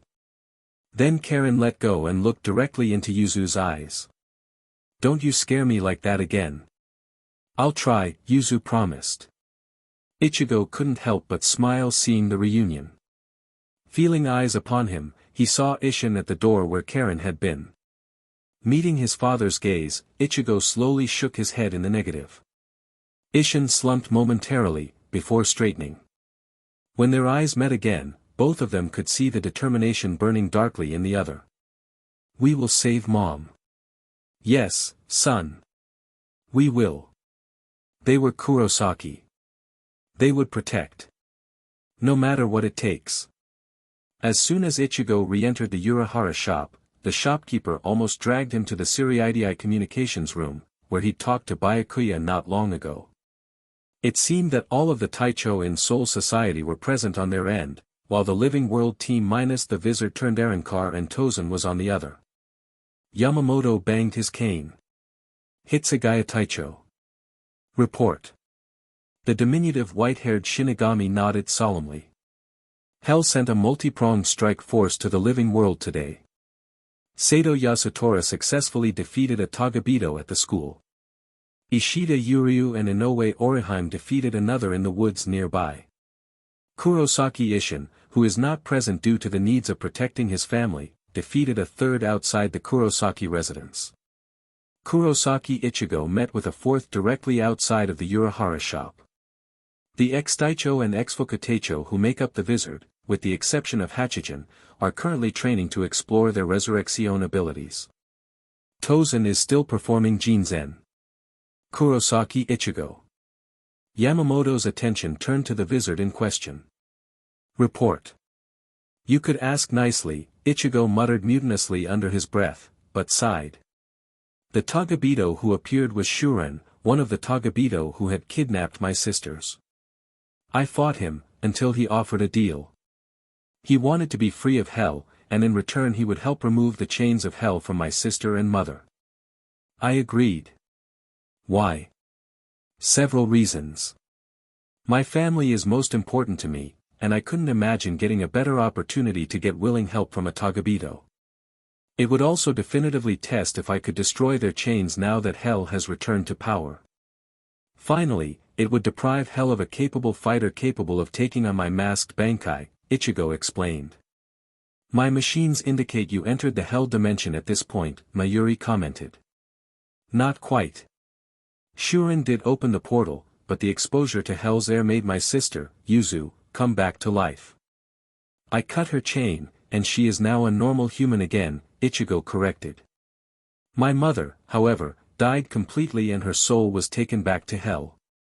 After that, we entered hell. Were you successful in resurrecting Masaki? Yamamoto queried emotionlessly. Yes and no. Hell arrived and destroyed Shuren entirely. He resurrected Masaki using the lava pool, but refused to give her up. I fought Hell, trying to beat him down long enough to take Masaki and run. He beat me. Are you a tagabido now? Again, yes and no. Ichigo was prepared for the uproar from everyone, and weathered it stoically. How did this happen? Yamamoto demanded. During my first incursion to Hell, in an effort to reduce Hell's impact on my hollow side, I battled a manifestation of the effects within my inner world. Ichigo explained. I rejected its power, and it dissipated within my inner world, so I thought nothing of it. Apparently I did not get rid of Hell's Ryatsu entirely, and it coalesced into a, for lack of a better description, inner tagabido. However, this time, Hell sensed that presence and tried to use it to control me. He manifested the chains of Hell on me. But I expelled the inner tagabido from my soul, and doing so removed the chains from me. He now resides in Hell. So if you see someone who looks like me, with red eyes and darker hair and chains, that's him. Ichigo's voice grew even more serious. If he appears, be very careful. I have no way of knowing whether he has all the abilities I do. Is there anything else of note? Ichigo silently sent an apology to his friend. I encountered a Quincy in Hell. Who? Ishida asked. Ishida Heiken. We should have expected this, Yukitake murmured. So it's even more dangerous than we thought, then. Yes, but not for the reasons you think, Ichigo interrupted. Heiken told me the truth regarding Quincy arrows. What truth? Ishida demanded. What don't I know about my own power? Ishida, your arrows don't destroy souls, the Transcendent told him bluntly. Those souls go straight to Hell. Do not pass soul society, do not collect purification. What? Ishida turned to Ichigo in disbelief. You can't be serious. The boy is correct. The Quincy slowly turned to the viewing screen, where Mayuri had spoken. And you knew. Of course I knew, idiot. Mayuri spat. I am a scientist. After all those experiments I performed on the Quincy, how could I not know? Then why? Ishida asked quietly, his voice slowly rising. Why were we told that we were destroying the balance? Why were my people murdered? Why did the war even happen? The Quincy were in fact disrupting the balance, Yamamoto decreed, cutting off Ishida. Simply not for the reasons you think. It is true that Quincy arrows do not destroy souls. But Hell does not release souls so easily. If a Shinigami or plus soul dies, it returns to the living world for reincarnation. If a hollow dies, it is purified and sent on to soul society or Hell, depending on the actions taken in life. But when a tagabido dies, it simply returns to Hell endlessly. There is no return to the normal cycle of reincarnation. With the Quincy sending every soul they slew to Hell directly, the Hell dimension grew larger and heavier compared to the other dimensions. If it had continued, Hell would have consumed the living world entirely before moving on to Soul Society and Hueco Mundo. In addition, with every soul that was sent straight to Hell, the chances of Hell finding a being with sufficient power to resurrect even a fragment of its former self increased.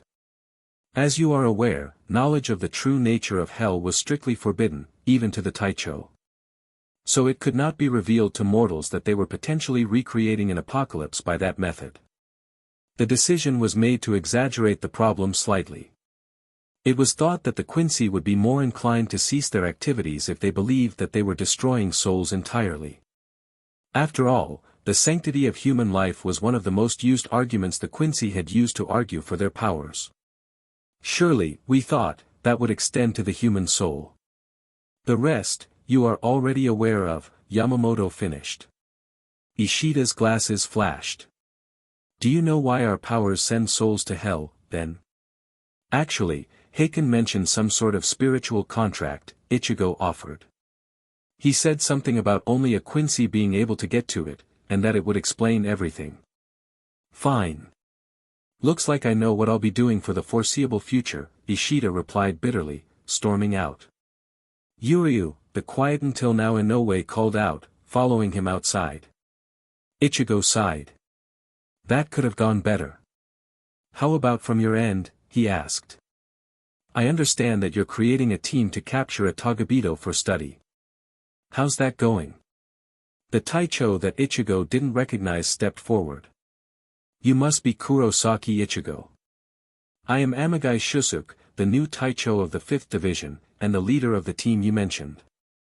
The training has only just begun, and I anticipate it being another week or so of training before they are ready to go the living world. Ichigo nodded. Thanks for the update. Bayakuya, any news on that thing we discussed?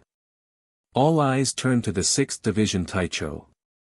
I have arranged a meeting, Kurosaki. I assure you, you will be alerted as soon as I have pertinent information. Everyone up to date then? Urahara asked after a moment of silence. Excellent. Then allow me to explain what Mayuri and I have accomplished. While it is more or less impossible to completely prevent hell from invading, we have managed to make great progress on hindering tagabido from crossing into the living world. As everyone here is already well aware, the Zenai exists between Soul Society and the living world. Mayuri picked up where his predecessor left off. The Koryu and Kotatsu serve nicely as an active defense against unwanted intruders.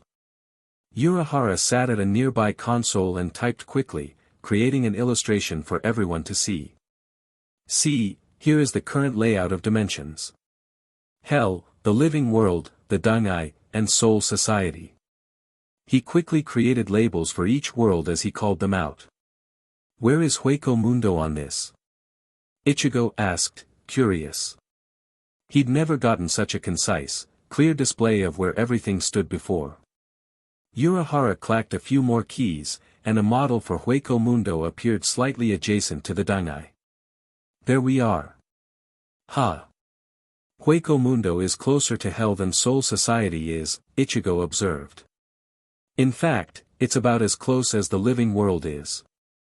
Of course it is, idiot, Mayuri insulted. Only freshly dead souls and hollows have the capacity of being sent to hell upon purification. It's obvious that hell would remain relatively close to the dimensions that retain large quantities of each. Not my point, Ichigo argued. Hell is closer than usual to the living world, right? So did hell move closer to Hueco Mundo as well? Because it looks to me like even if we manage to make it difficult for hell to come straight to the living world, there's nothing preventing hell from taking over Hueco Mundo and coming in through that route. Startled, Urahara typed furiously at his computer before whirling around to face the Vizard. Have you ever considered a career in the military? You've got a good eye for on-the-spot analysis of defensive weaknesses. Wait, the fool is correct? Mayuri demanded disbelievingly. Apparently, Urahara replied carelessly. But if the fool is correct, then who is truly the fool? Enough. Yamamoto declared. It would seem that Hueco Mundo will need to be protected as well. We will address that shortly. Urahara, Kuratsuchi Taicho, continue. Right then, the shopkeeper began with a cheerful smile. The whole idea is to shift and stretch the Zenai a bit. Sort of wedge it in between the living world and hell, so to speak. With any luck, the Zenai's defenses, the Koryu and Kotatsu, will hinder the tagabido. At the very least, it will prove more difficult for tagabido to simply rip holes from hell to the living world. What are the downsides?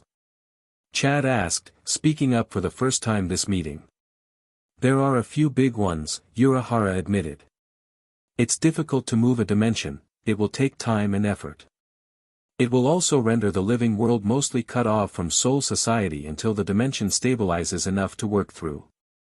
Even then, it would be extremely unsafe, as the Kotatsu must be almost constantly active. It's not perfect, Mayuri admitted reluctantly, but there are tactical advantages as well. Using the Dangai in this way will allow Soul Society easier access to Hell directly, by taking advantage of our Jigakucho. We will, of course, need to shield the Dangai similarly to the living world in order to maximize its defensive capabilities. Yamamoto's frown grew slightly darker.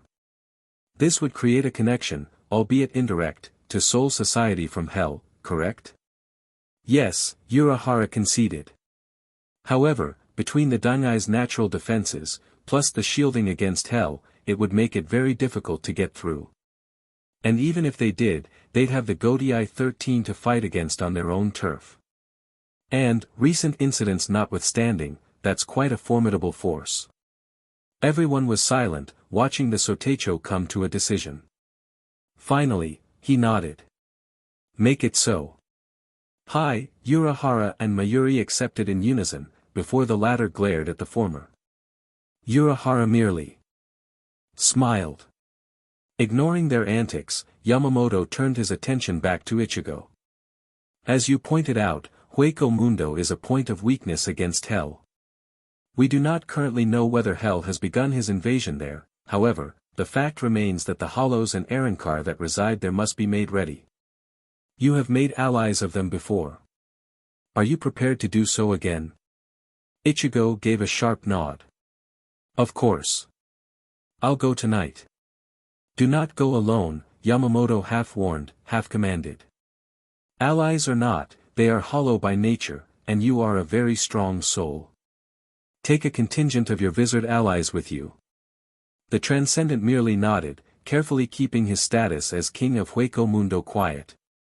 It was a good idea to bring some of the Vizard with him regardless. Hueco Mundo provided a nice empty landscape for practicing some of the more destructive hollow techniques, Zero, for instance, or for Shinigami and Hollow to battle for control of their body. King. That reminded him.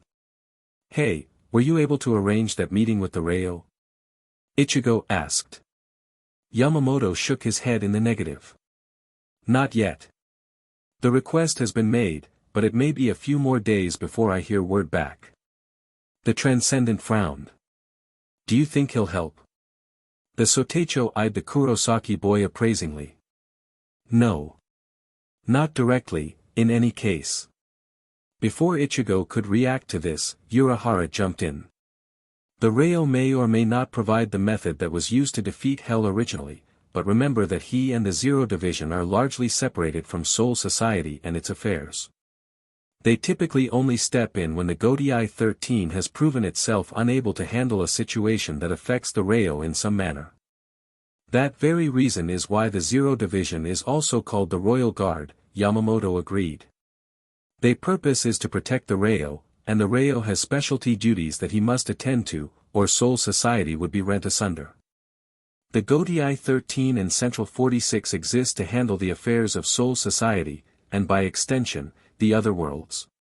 Ichigo scowled, but accepted the reason with a nod. After a few moments where nothing was said, Yamamoto struck the floor with his cane again. Very well. We shall speak again soon. Keep me updated on any further developments. And with that, the view screen turned off. Ichigo turned on his heel and began heading to the basement. He had a dimension to get to, and some Vizard turned Arankar to drag with him. Chapter 58, Assessment. Who are you gonna take with you? Hollow Shinji asked curiously. Ichigo had just explained the situation to them all, and almost all of the Arankar were eager to go to Hueco Mundo, curious what effect the dimension would have on their powers. Ichigo sighed. To be honest, I don't know. On the one hand, I want to leave the strongest Vizard here in case things go pear-shaped while I'm gone.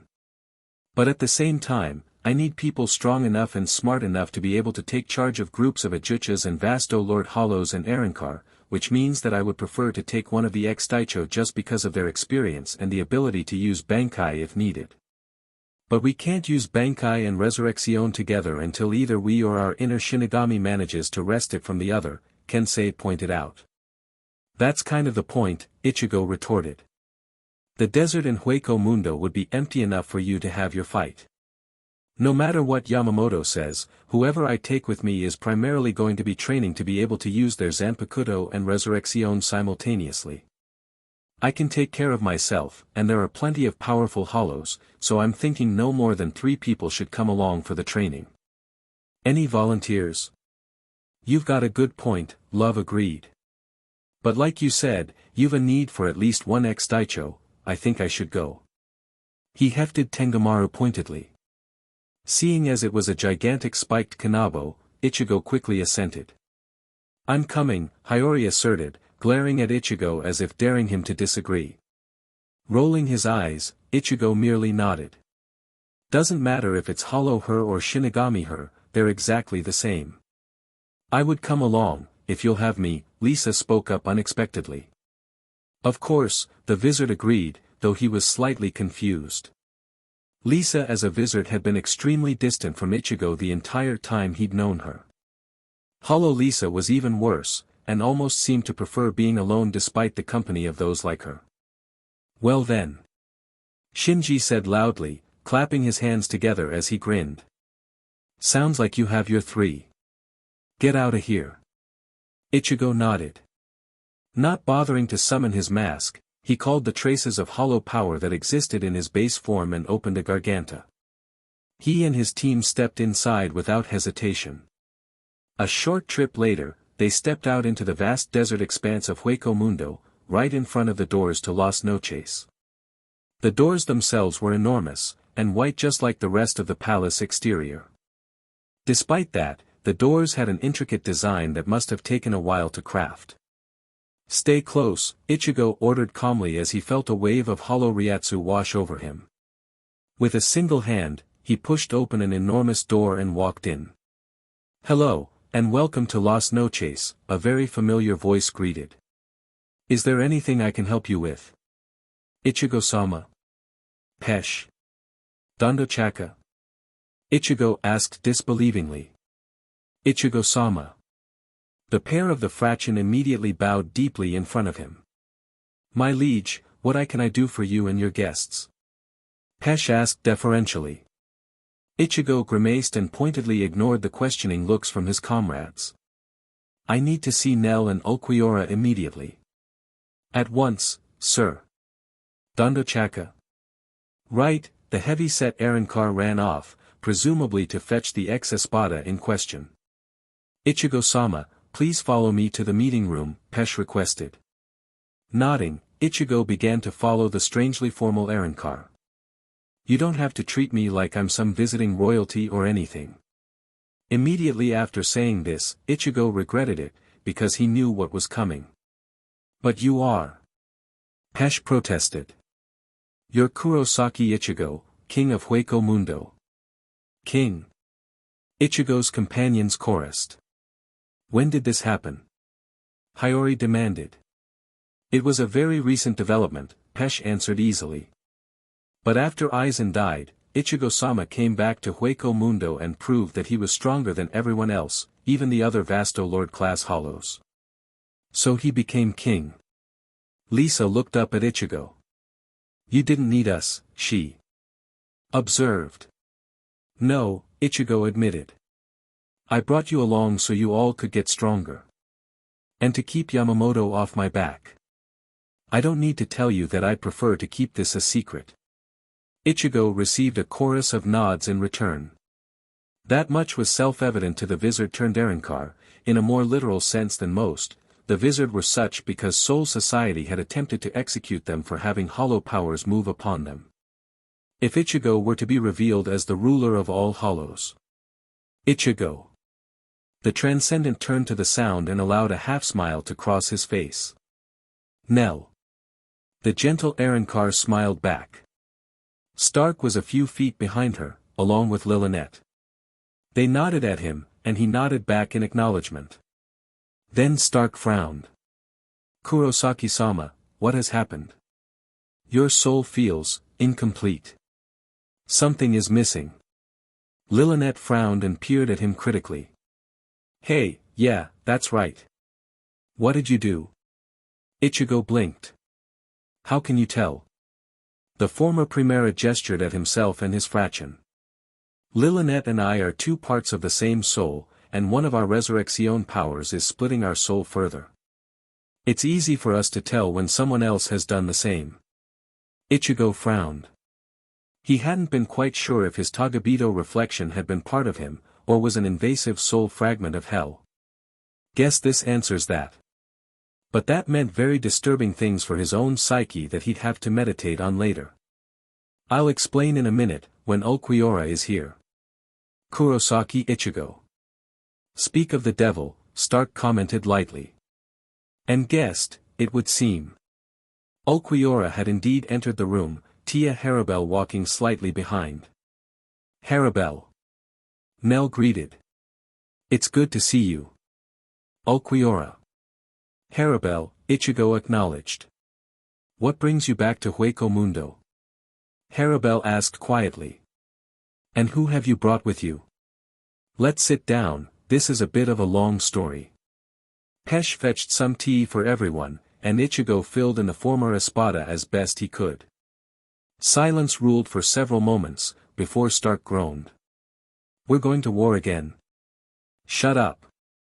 Harabel barked out, her eyes intensely focusing on Ichigo's own. You're sure? Quincy arrows send souls to hell. Positive, Ichigo confirmed. Then the next time you go, I'm coming with you, she asserted. My fraction are there somewhere. Fine by me. The Vizard turned to Ulquiorra. Have any tagabido come here to Hueco Mundo? I cannot say, there has been some strange Ryatsu signatures appearing sporadically in Hueco Mundo, but it is gone quickly. I would normally assume that they are newborn ajuchas who are swiftly eaten by other, more experienced hollows, but I cannot be sure. Nodding, Ichigo stood. The Arrancar stood as well in deference to their king. We need to prepare for war. The Shinigami and my human friends are handling the living world, so it's up to us to protect Hueco Mundo. Ulquiorra, Stark, Harabel, I need you to spread the word amongst the other Vasto Lord and Ajuchas class hollows to keep an eye out for the tagabido. Las Noches is to be a safe haven, and any who wish to join us are welcome as long as they don't eat anyone else residing here. He turned to Neliel, who gazed upon him resolutely. Nell, I need you to stay here with your fraction. Have them ready some rooms for us, as we'll probably be in Hueco Mundo for a while. While they're doing that, I need you to train these three. He gestured at Hiyori, Love and Lisa. They're new to the Arrancar thing, and would no doubt benefit from your experience. Sure, but what about you, Ichigo? Nell asked quietly. Me? I'm going to find Grimja. Ishida Yuryu sat down on the roof of his father's hospital with a sigh. It was the only place he could think of quiet enough for him to gather his thoughts. Spotting a simple folding chair nearby, Ishida raised an eyebrow. Apparently I'm not the only one who comes up here to think. Unfolding the chair, the Quincy sat and rubbed his temples. Quincy's don't destroy souls, after all. They send them to hell. There's some sort of spiritual contract involved. Grandfather Soken, did you know? Why did no one ever tell me? Shaking his head, Ishida struggled to set his feelings aside and analyze the data he'd been given. But there was so little to work from. In the end, it came down to two questions. Is there a physical contract somewhere? If so, where is the contract now? If Ishida could have a copy of the contract, that would be a place to start. If Ryukin knew about the true nature of our powers, then he would have told me. It would have been one of his weapons to convince me to cease my spiritual activities, he reasoned. So, it follows that he probably does not know the whereabouts of the contract either. As we are the last of the living Quincy, that means I must do as Chad did. Ishida stood, now having a plan. He needed to go to Soul Society and seek out his ancestors. And then he remembered, he couldn't do that. Kuratsuchi Mayuri had dissected a rather large number of Quincy, including Ishida's grandfather. Even if there were any Quincy remaining in Soul Society, then they would not respond to any requests for meetings. Vaguely remembering the history lessons Soken had given him when he was much younger, Ishida knew that the Quincy had originated in Germany. As a result, it seemed very likely that the contract had taken place there. But Germany was too wide an area for him to search, and it was entirely possible that the contract had been moved since then. He needed to narrow down the location. Sitting again, Ishida grimaced. Much as he hated to admit it, it appeared that he would need to work with Mayuri.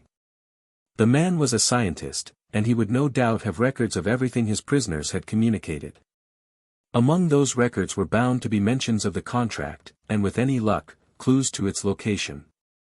Working with the man who'd orchestrated his grandfather's demise was galling to the extreme, but Ishida saw no other choice.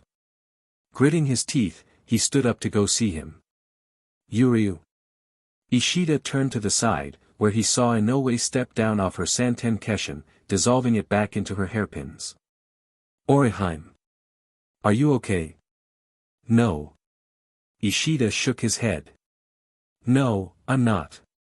My powers send souls, innocent souls, to hell eternally.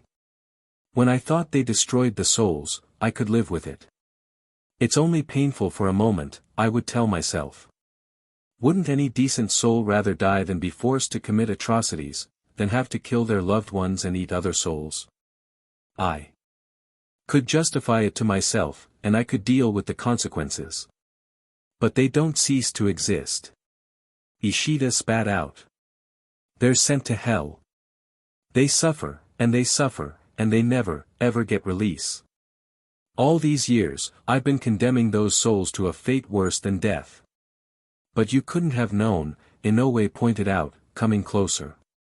If you'd have known, you would have stopped, Yuryu-kun. I'm sure of it. Would I? Ishida retorted disbelievingly. Let's say for a moment that I had. Then I wouldn't have dared to go to Soul Society to help rescue Kuchiki Rukia. I would never have found out that Kuratsuchi Mayuri was responsible for the death of my grandfather. He would have gone after another, perhaps even you, Orihime. Or let's assume that it would have ended all right even without me. Kuchiki is saved, and events continue to play out. I wouldn't have gone to Hueco Mundo to help rescue you. Kurosaki would have gone after Zamari, who would have caught him in his technique and forced Kurosaki to slit his own throat. You would have been Aizen's plaything again. Or how about after that? Ishida continued his rant, growing louder with every sentence. Without me, Kuchiki and Abarai would have died. Kuchiki wouldn't have been alive to help you reject Baragon, and he would have rotted everything. More would have perished. You would have died. Ishida took a deep, steadying breath. The truly damning thing about me, Orihime, is that even knowing now that my powers condemn souls to hell, I don't regret any of it. I know that if I hadn't acted, Aizen may have won, and then everyone would likely be dead anyway, sacrificed for the Oken. But more than that, I would have done it all over again, if it meant that you and the rest of my friends stayed alive. Inoue's eyes were wide. But you're going to find that contract, right? And make it so your arrows don't do that? Of course I am. The Quincy sighed, suddenly tired. I don't want any more souls to suffer unnecessarily. Then I'll get stronger too, Inoue promised. Strong enough to reject hell's hold over all those souls. We'll make it right, together. Ishida nodded sharply and turned away. Come on, Orihime. We should head back. He leapt into the air and used his Hirenkyaku to dash away, glad she could no longer see his face. He did not want her to see the effect her words had had on him. Inoue followed on her santen keshin, never noticing how the air occasionally glistened. But the sharp-eyed man who stepped out of the shadows on the roof saw, and watched the wind ferry his son's silent tears to the ground. Yamamoto sat alone in his office, contemplating the events that had led to this point. While he was confident that hell would, eventually, be neutralized, he knew that there was every chance he might not survive long enough to see it. So, he needed to correct what he could, and do his best to prepare Shunsui for his future role as Sotecho. But in order to determine the future, he needed to understand the mistakes of the past. Where did it all go wrong? Yamamoto pondered the question for a time. Such a question could have a myriad of answers, all equally correct depending on the perspective of he who answered. The Central 46 would likely condemn Kurosaki Ichigo for awakening hell, and indeed he had. However, he had done so accidentally, while trying to save his family. Only a man without a heart could fail to understand, and despite Kurosaki's recent accusations, even Yamamoto's heart could ache in sympathetic pain. Those who saw a bit more of the bigger picture, perhaps, would blame the Godai 13 for not promptly assassinating Kurosaki after Aizen was finished. Surely, they would think, the Godai had enough power to take down one human being, no matter how strong. And that too was true. If the Godai 13 had followed protocol, killing or binding Kurosaki was the prudent and natural course of action. The living should never have the powers of the dead. But not only would that be difficult, how would it not be, after Kurosaki had gained such power? But it flew in the face of morality. Kurosaki had sacrificed much in order to gain the strength he needed, and if not for him then Aizen would have won. Soul Society owed him a debt, and it was possible his strength would be needed in the future. Besides, humans led such short lives, by allowing Kurosaki to keep his powers, he would grow up with the Godai 13 and naturally join them upon his inevitable death. Either of those answers were true in their own way, but it was clear they were not analyzing deeply enough. In Yamamoto's opinion, the problems had begun the minute they believed the word of a single, charismatic Fukatecho whose powers were not fully known, over that of not only one, but two Taicho. If the Central 46 had simply allowed Urahara and Tensai to defend and explain their actions, perhaps even alongside the hollowified Shinigami that now called themselves the Vizard, then Aizen's treachery would have been revealed early. They would have been able to defeat him, and the Godai would have recovered long before Kurosaki Ichigo had been born. If they had been able to retain the Vizard, then the Godai 13 would have been even stronger for it. But those decisions had been purely those of the Central. There had been nothing Yamamoto could do about that. A new Central 46 had been determined, and with any luck they would learn from the mistakes of their predecessors. So far, they seemed a reasonable sort, if their decision regarding allowing Zangetsu and Kuchiki Taicho access to their library were any marker to go by. Yamamoto furrowed his brow.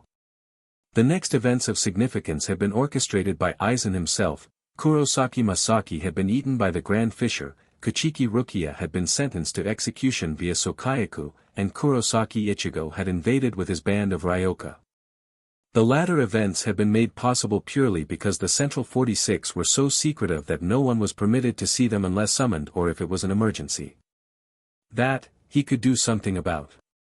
He would talk to the Central 46 and make a suggestion that they rotate guards, using high-ranking members of the Godai. In doing so, Soul Society might avoid having a traitor speak with the voice of the Central 46 again. That decision made, Yamamoto renewed his focus on evaluating the past. The next event was the decision to allow Kurosaki Ichigo to live. At the time, it had seemed wise to do so. Kurosaki was extremely strong, a Taicho-class Shinigami who had never seen Aizen's Shirkai. He was to be the final trump card. In the end, that decision was vindicated in that Kurosaki succeeded in killing Aizen. However, in the process of doing so, Kurosaki had grown strong enough that some wondered who was stronger, Yamamoto or Kurosaki. And that, Yamamoto told himself with a heavy sigh, is where it all started to go wrong. While he still felt he was right to take precautionary measures in case Kurosaki went mad with power as far too many did, Yamamoto had made the same mistake that Hirako Shinji had made when he was Aizen's Taicho. He distanced himself, and never came to actually know the person. If Hirako had grown closer, he would have detected Aizen's treachery sooner. If Yamamoto had allowed himself to get to know Kurosaki, then he would have been relieved to find that Kurosaki was still quite sane and merely wanted peace. Yamamoto would have been in a far better position to explain about hell, and they could, perhaps, have sent a team who would not have accidentally awakened hell. Perhaps, Yamamoto had to admit, Shunsui had the right of it. To his prodigal student, the point of critical failure had been Yamamoto himself, by not treating Kurosaki Ichigo as an equal and underestimating how far the boy would go for his family. Kurosaki was not a member of the Gotei 13, and treating him like one of Yamamoto's soldiers was not only useless, but counterproductive. Failing to see that was a mistake whose blame lay squarely on the ancient shoulders of Yamamoto. Kurosaki had always valued his nakama more than rules, more than law, more than tradition. It would of course follow that he would always rebel against anything that restricted his ability to protect them. But by the same token, he would always aid those who helped him in turn. Yamamoto had seen Kurosaki's eyes when they had been speaking over the transdimensional communications monitor. He could see that Kurosaki only tolerated him now because he was needed, and would much prefer they never had anything to do with one another again. While it was not hate, it was certainly an intense dislike combined with wariness. Just another reason for me to retire soon, he seems to have better relations with Shunsui as it stands. But, perhaps there was something he could do to mend the relationship between Kurosaki Ichigo and Soul Society. He made a mental note to remind himself to contact Kurosaki when he returned from Hueco Mundo, and then Yamamoto Genryusai Shigekuni, Soteicho of the Gotei 13, slowly rose to his feet. The time for reflection had passed. Now, he needed to work towards the future. Let's review. Urahara, Yoruchi, Hitsugaya, Rukia, Renji and Chad were sitting at the table in Urahara's shop, while Tessai brought out some tea for everyone. We need to decide what to do now to best protect the living world, Hitsugaya continued, so we need to understand our own situation. Renji snorted. We're about to be cut off from Soul Society, Ichigo's gone to Hueco Mundo, Ishida's having a breakdown from revelations about his power, and the strawberries keeping secrets with Kuchiki Taicho. That about cover it? Mostly, Urahara agreed.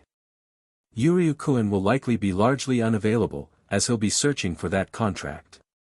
I took the liberty of downloading all of Mayuri's notes about the Quincy, so with any luck we can avoid any unfortunate skirmishes between them.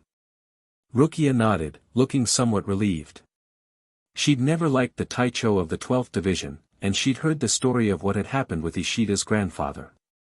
That leaves us with two of our heaviest hitters, Ichigo and Ishida, out of the picture for the time being. Kurosaki Ishin will probably help when he can, but has his two daughters to take care of.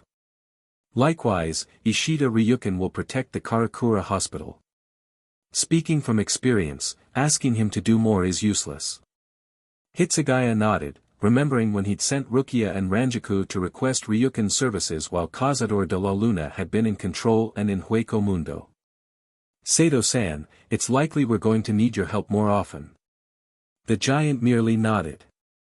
Ichigo is counting on us to protect Karakura while he's gone. I'll do my best. The ice-wielding Taicho turned to Renji. Abaraifuka Taicho, how is Kuchiki-san progressing?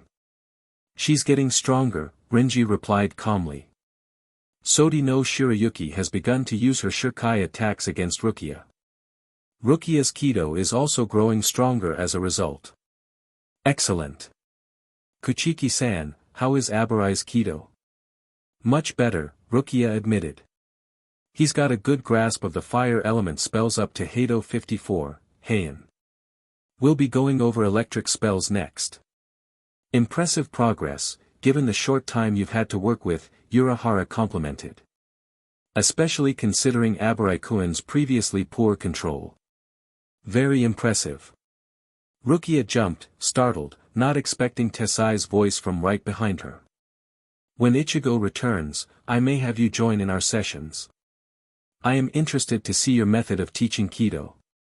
Swallowing and calming her racing heart, Rukia slowly nodded. Apparently that was enough to satisfy the former Taicho of the Kido Corps, as he politely refilled everyone's tea before moving back into the kitchen. Going back to our discussion, I'll be quite busy assisting in manipulating the Dangai, in addition to maintaining and upgrading the barrier that limits Hell's attacks. Urahara began where they had left off. The amount of power needed to rip open a path through closely tied dimensions is actually quite little, as you all should know. Even the lowest grade Shinigami can open Senkamen, and hollows can instinctually open Garganta easily enough. My job is to make it as near to impossible as I can, at least for Hell, the exile continued. Between Tessai, Mayuri and myself, we've set up a dimensional barrier, basically reinforcing our dimension's borders against hell to the point where it takes someone powerful to open the path. Unfortunately for us, hell has a, pardon the term, ungodly amount of power that can be utilized to a limited extent by the tagabido. It's analogous to the Reo, essentially, so tremendously strong that even the air carries his spiritual energy throughout his realm, helping Shinigami grow stronger. This is why we're working with the Zenai. By the time we're done, it should take a combination of a hell becoming personally involved, and a lot of luck, to be able to send tagabido to the living world. Hell should, and I do mean should, only be able to send a limited number of his forces at a time before having to recover. Urahara shrugged. But, I have no idea how long that recovery time is. The only person I could compare against would be Ichigo, and ever since he killed Aizen, I haven't seen him brought low enough to need rest to regenerate his energy. But until you've got everything set up, you'll need us to run interference, Renji acknowledged, understanding. Urahara nodded. Exactly. So I have some equipment to give out. He handed everyone present one of the devices that he'd given Ichigo previously. These are single-dimensional radios all bound to the same channel. They go in your ear, he continued, demonstrating, and will allow us to communicate instantly regardless of distance. Please keep them in at all times, I will remotely activate them when tagabido are detected in the living world. Why do we need these? Rukia asked curiously. They are a precautionary measure, the shopkeeper replied gravely.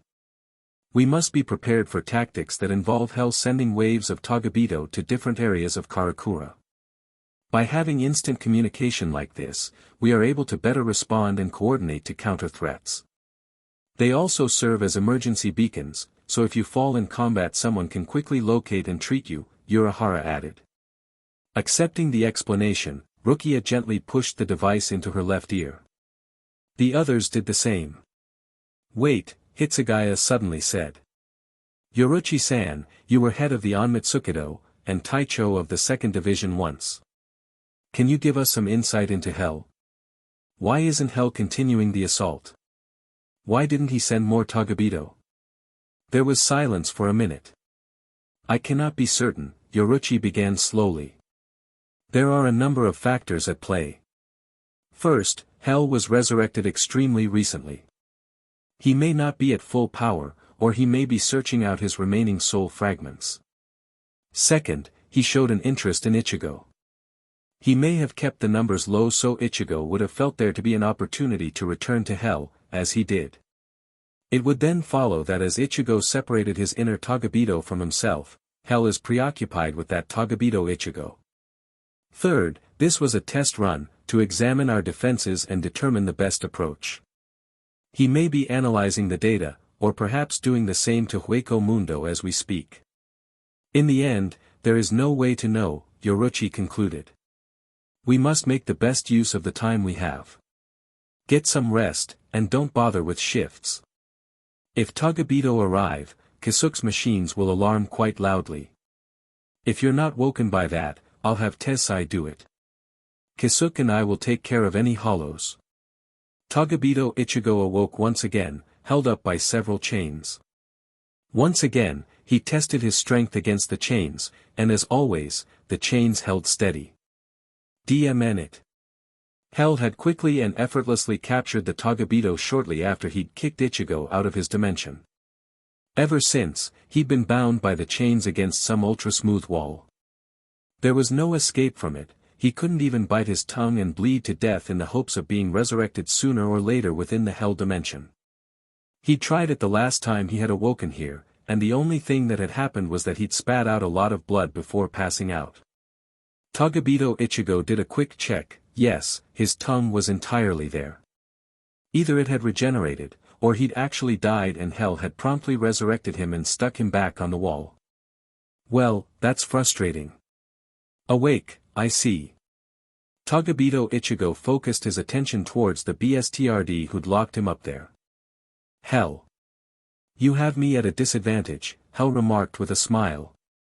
You know my name, but I don't know yours. I have no name, Tagabido Ichigo spat. I wasn't in Ichigo's soul long enough to be given one, not when he didn't trust me. I see. Hell came closer, inspecting him. But you were born from more than the soil of Kurosaki Ichigo's soul. My Ryatsu gave the seed. So what? So, you have been cast out of Ichigo. Now you are reliant on my power to even exist. Hell reached out and gently lifted a few links of the chain that protruded from Tagabido Ichigo's chest. If I were to cut this chain, your power would dwindle to nothing, merely from the exertion of maintaining your own form. And if you die, there'll be no one to protect Kurosaki Masaki from the Tagabido who would so dearly love to sample such pure spirit. Hell smiled. Or for me deciding she's not worth keeping around and crushing to join the sands of the desert. Tagabido Ichigo grit his teeth. Hell was right, on all counts. What do you want? Why, I want you to protect Kurosaki-san, Hell answered easily. And if I have need of you on occasion, then I will want you to be pliant, and do as you're told. Fine. Let me out. Hell's smile grew a little wider. Now, is that any way to address your master? Biting back the urge to spit in his face, Tagabido Ichigo swallowed his pride and bowed his head. Please loose me from your chains, Hell-sama. Much better. Without even a gesture from Hell, the chains loosened, and then vanished. Tagabido Ichigo landed on his feet and refrained from lunging at Hell. It would serve no purpose at this time. Besides, I need to know what I'm capable of. I'm separated from Ichigo now, so I have no idea if I have Zangetsu or Cazador de la Luna. Now then, we need a proper name for you. I can't just call you Ichigo, now can I? Hell mused aloud. You're a reflection, of sorts, but with my influence. Oh, what is that phrase that humans coined? Ah, yes. Turning back to face Tagabido Ichigo, Hell smiled. The road to hell is paved with good intentions, isn't it? Then I shall call you Zenai, for you will pave the road for me, all in the name of saving your mother. Chapter 59, Troubled Thoughts. Kuchiki Bayakuya silently walked the streets of Siriidii by the faint light of the moon, contemplating what was, and what was yet to come. He was on his way to the Kasumiyaji mansion to converse with Kumoi regarding the Kasumiyaji-era situation, and if it was possible, to subtly make it known that Bayakuya knew about the Bakodo manufacturing. The key was not to accuse, no, there was not enough evidence for blackmail to succeed, but instead, to remind him that there would be consequences, of the potentially lethal variety. The thought crossed his mind that he might have more success by feigning support for Kumoi, but Bayakuya dismissed it. Kumoi was hardly stupid, if he was in a high enough position of power to be able to attempt a coup. He would be extremely suspicious of sudden support. No, it was best to put him in his place, with both personal and political power. Power. The 6th Division Taicho's mind wandered back to Kurosaki. The man appeared to be a catalyst for change, and impossibly quick in attaining power under pressure.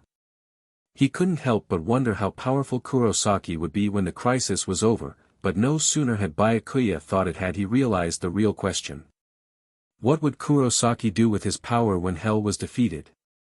After killing Aizen, Kurosaki had merely expressed a wish for peace. But members of Soul Society had betrayed him by attacking his family, and that was something that could never be forgiven. In that respect, Bayakuya and Kurosaki were like-minded. So Kurosaki would likely seek out some measure of justice, Bayakuya reasoned, unless he chose to allow Soul Society to punish the Barine internally, and trust in their judgment. The Kuchiki head's expression changed minutely, a small, pensive furrowing of his eyebrows as he attempted to put himself in Kurosaki's position. No. Law or not, Bayakuya could not let another decide the fate of those who had wronged him so deeply, so personally. He would need to ensure that the ones responsible were never allowed to be in a position where they could make another attempt on his family. Bayakuya himself would prefer swift, public execution by Senbonzakura, so as to make an example to those who would dare follow in the perpetrator's footsteps. It was partly for this reason, after all, that Bayakuya had fought so intensely against Kurosaki Ichigo that day on Sokayaku Hill, scant minutes after the boy had saved Rukia. He had felt that Kurosaki was largely responsible for Rukia's complete loss of power, and through that, her eventual sentencing to execution.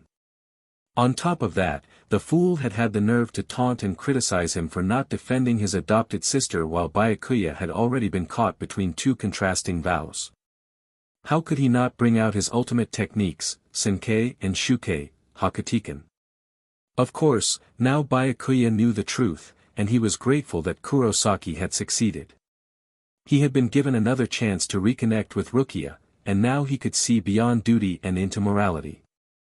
Ironically, it seemed likely that he would once again enter a situation where his honor and pride were split in two paths. If Kurosaki were to invade with the intent to personally end the Barine who had sent his mother to hell, and the Kasumiyaji who had delayed Urahara from enacting their escape plan, what was the correct course of action? Should he act upon his duties as Taicho of the 6th Division and defend the members of Soul Society that he knew did not deserve it? Or should he allow Kurosaki, the man to whom he owed so much, to pass unhindered? Of course, the point would be largely moot if it actually came to blows between us once more, Bayakuya mused dryly. Much as I am ashamed to admit it, I am not strong enough. My lord, defeating the wielder of Zangetsu may be difficult, but it can hardly be impossible. Every being has a weakness.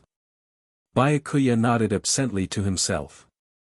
That was true, everything had a weak point. Before, Kurosaki's weak point was as obvious as his inability to control his own power, Kido. But he was evidently fixing that glaring failure, which left, what? Speed? No. Physical might? No. Spiritual power? No. Time limit? No. As jarring as it was to consider, it seemed that Kurosaki had grown to the point where no single Taicho could defeat him. It would take Yamamoto Soteicho, or a team of well-prepared Taicho, to defeat him. Of course, that only made sense, considering that the might of the Godii 13 had been incapable of defeating Aizen after he'd evolved. Were he a lesser man, Bayakuya's eyes would have shot wide open. The Hogyoku. Could that be the key to defeating hell? And if so, is it wise to allow Kurosaki Ichigo to evolve to such a point where not even Ryujin Jaka can burn him? To that, Bayakuya had no answer. Zenai quietly followed his new master through the sandy desert that comprised one of the levels of Hell's dimension, trying and failing to sense Masaki. There was simply too much interference, with Hell's Ryatsu permeating everything.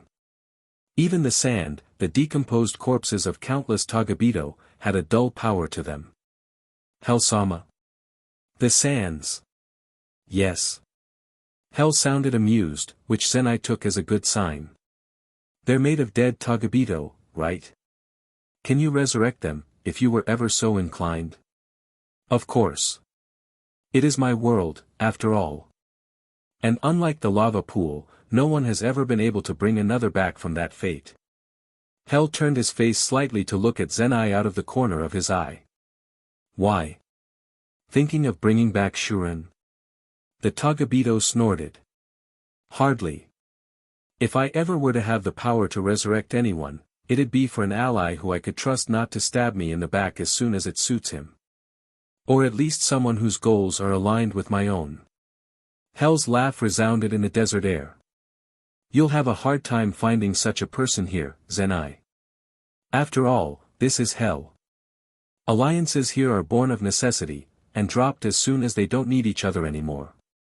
Trust is a commodity that none can afford. Zenai silently conceded the point. He was alone, unique in hell in that he was merely a soul fragment, not a full soul. Cutting off his chain would do nothing but leave him too weak to sustain his own existence. On top of that, he had a very obvious weak point, Masaki. And hell would no doubt mercilessly use that, as would any tagabido who discovered her existence. No, it would be foolhardy to trust, to rely on anyone in hell. Here we are. Hell suddenly came to an abrupt stop. Zenai barely avoided walking into him, but took a moment to look around. Here. We're in the middle of nowhere. You can't even see the cliffs from the next level up. Exactly. Hell stomped his right foot once, and there was a sudden rumbling underneath their feet. Not more than 2 feet in front of Hell, Zenai watched the sand depress, then sink, and then form steps down. Shortly following, the sand trickling down the sudden whole whirled about and made a smooth, polished-looking banister that followed the spiraling steps as far down as Zenai could see. Another level? Naturally. Hidden, of course, this is my little secret. A place for me and my lieutenants to rest, recover, and strategize. Masaki is there as well, as an honored guest. Shall we go see her? Without waiting for a response, Hell began to descend down the staircase. Zenai followed. A few minutes later, they had reached the bottom, and stepped through the door. It took Zenai a minute to process the sudden change in lighting, but when he did, he quickly looked around. They had apparently emerged into a grand hall of some sort, dozens of meters wide and at least twice as long. Tapestries and rugs the colors of fire decorated the stone walls and floor, while at the center was an enormous table of some expensive-looking wood. The table was currently bare, but it appeared capable of hosting perhaps 20 people. On either side of the hall there was a single door, and directly opposite Zenai was much larger, decorated door. Probably Hell's quarters, or his throne room or something. Enjoying the view? Am I supposed to? Hell smirked. Then let's move on to the main attraction. This way. They moved on through the largest door that Zenai had noted earlier, and the former aspect of Ichigo immediately spotted the unconscious form of Kurosaki Masaki, whose feet had been chained to the wall on the right side of the room. Instantly abandoning Hell, Zenai rushed to her side. Mom. Masaki stirred, blearily opening her eyes. Ichigo. Not exactly. Zenai helped her to her feet, where she was able to get a good look at him. You're Ichigo, but not, Masaki observed critically, her eyes sharpening as the remnants of sleep fled her mind. You're what Ichigo expelled. Who and what are you? His name is Zenai, and he is the reason you still exist, Hell interrupted, answering easily. I suggest you become accustomed to his presence, as he is now your protector. Now that that's settled, I would like to propose an offer to you, Kurosaki Masaki. Swear not to try to return to the living world, or to Soul Society. Do so, and I will unshackle you from this wall. You could go where you please, do anything you like, enjoy whatever food and drink you care for. You don't even have to fight for me if you don't wish to. I will swear to such myself if you desire it. A fairer trade you will never hear. Is that so? I have a better offer, Masaki challenged. Let me out of this dimension, free me from any bindings towards you, and I promise I'll keep my son from destroying you when he comes back. Hell paused, appearing to actually consider the proposition. A tempting offer, truly, he finally replied, considering that your son, Kurosaki Ichigo, is possibly the only man with a shred of a chance to defeat me, short of the Reo himself deigning to come after me, that is. However, I think I shall have to decline. I'm afraid my plans will require your presence here in my dimension, at least for the moment. He pet his head to the side, his eyes losing focus briefly. It would seem that I have other business to attend to. Let us revisit the issue later, With that, Hell strode from the room. The instant he was gone, Masaki slumped in her chains, letting herself fall into a sitting position against the wall. After a moment, she turned to look at Hell's companion. So, you're my protector. Yeah. Zenai sat cross-legged in front of her. Don't worry. I'll do my best to get you out. Why? Aren't you Hell's SLV? Not by choice. I rely on his Ryoryoku to exist after Ichigo cast me out of his soul. Again, why? Why would you try to save me? Zenai was silent for several moments. Just when Masaki was about to give up on receiving an answer, the tagabido opened his mouth to respond. I have not forgotten where I came from. I have my pride. And what is that supposed to mean? Masaki asked, unsure as to her protector's meaning. But Zenai refused to say anything more on the subject. Ishida and Inoue re-entered the Urahara shop, the Quincy leading the way. Urahara-san. The shopkeeper in question poked his head out of a nearby door, smiling underneath his bucket hat. Ah, Ishida-kun, Inoue-chan. I've been expecting you. Come in, come in. You've been expecting us? Inoue asked as they followed the eccentric ex-Daicho. Of course. You need information on where to look for that Quincy contract, correct? Without waiting for an answer, Urahara quickly typed out a few commands into his computer, and a map of Europe and Asia appeared. I took the liberty of hijacking Mayuri's records of the Quincy. It would seem that very few Quincy had any knowledge that a contract existed, and none of them knew the contents. Many of them, however, did speak of an ancient box that was never to be opened. Of the many Quincy artifacts that Mayuri managed to locate for study, that box was not among them. I think that's your best bet for locating the contract. Clacking a few more keys, Urahara zoomed in Germany. Supposedly, the box was held in a sacred tomb made for the first Quincy. This tomb lies in a graveyard close to a town called Liechtenstein. Fitting, I suppose, considering the name's translation. Urahara tipped his hat slightly in Ishida's direction, before clacking a few more keys and pulling up some written records. The box was moved at some point. One of the accounts indicate that it was decided that the artifact was to be protected by the strongest Quincy families. Assuming that tradition continued, the Ishida family should have inherited it within the last century or so, Uryu completed. Unless it was forgotten, or presumed destroyed of course. I'll have to go back through the family records. Are there any records indicating who had it last? Let me sort the records referring to the artifact by date and get the last one. Urahara nodded to himself, and with a few more keystrokes, a singular record appeared. This record appears approximately a decade ago. It's your grandfather, Ishida-kun. He was the last caretaker. Did he say where it was? No. Urahara smiled grimly. The record states that he laughed and spat in Mayuri's face. He didn't live long after. What were his last words? Inoue began to step away, to try to give her friend some privacy, but Ishida took her arm firmly. No, stay, please. Are you sure, Uryu? Yes. Oriheim nodded and made no further motion to leave. Urahara cleared his throat. Ishida Soken's last words were thus, Ryukin, Uryu, my pride, my spirit, lives on in you. I pray I have made a difference. Ishida stood in silence for almost a minute, bringing his emotions under control. A single tear strayed from his right eye, trailing its way down his cheek and chin before falling to the floor as if in slow motion. Grandfather, of course you made a difference. I wish I could show you. All that your words, your teachings, have wrought. Ishida's free hand clenched. I will find the contract. I will find a way to nullify it. But before I rid the world of the contract, before I potentially condemn myself to a powerless existence, I will send Mayuri straight to the hell he deserves.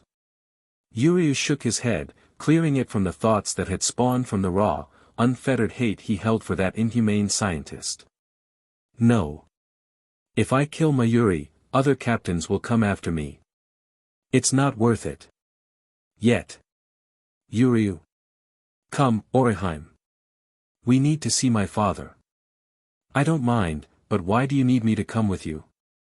Firstly, I doubt hell would have made the contract destructible to those with Quincy powers. Therefore, your rejection abilities will prove useful. Secondly, I need you to distract me from conjuring ways to invade Soul Society and reduce Kuratsuchi Mayuri to a gibbering, tortured wreck beyond all form of human recognition before killing him. Inoue looked a little troubled, but nodded. All right, Uryu.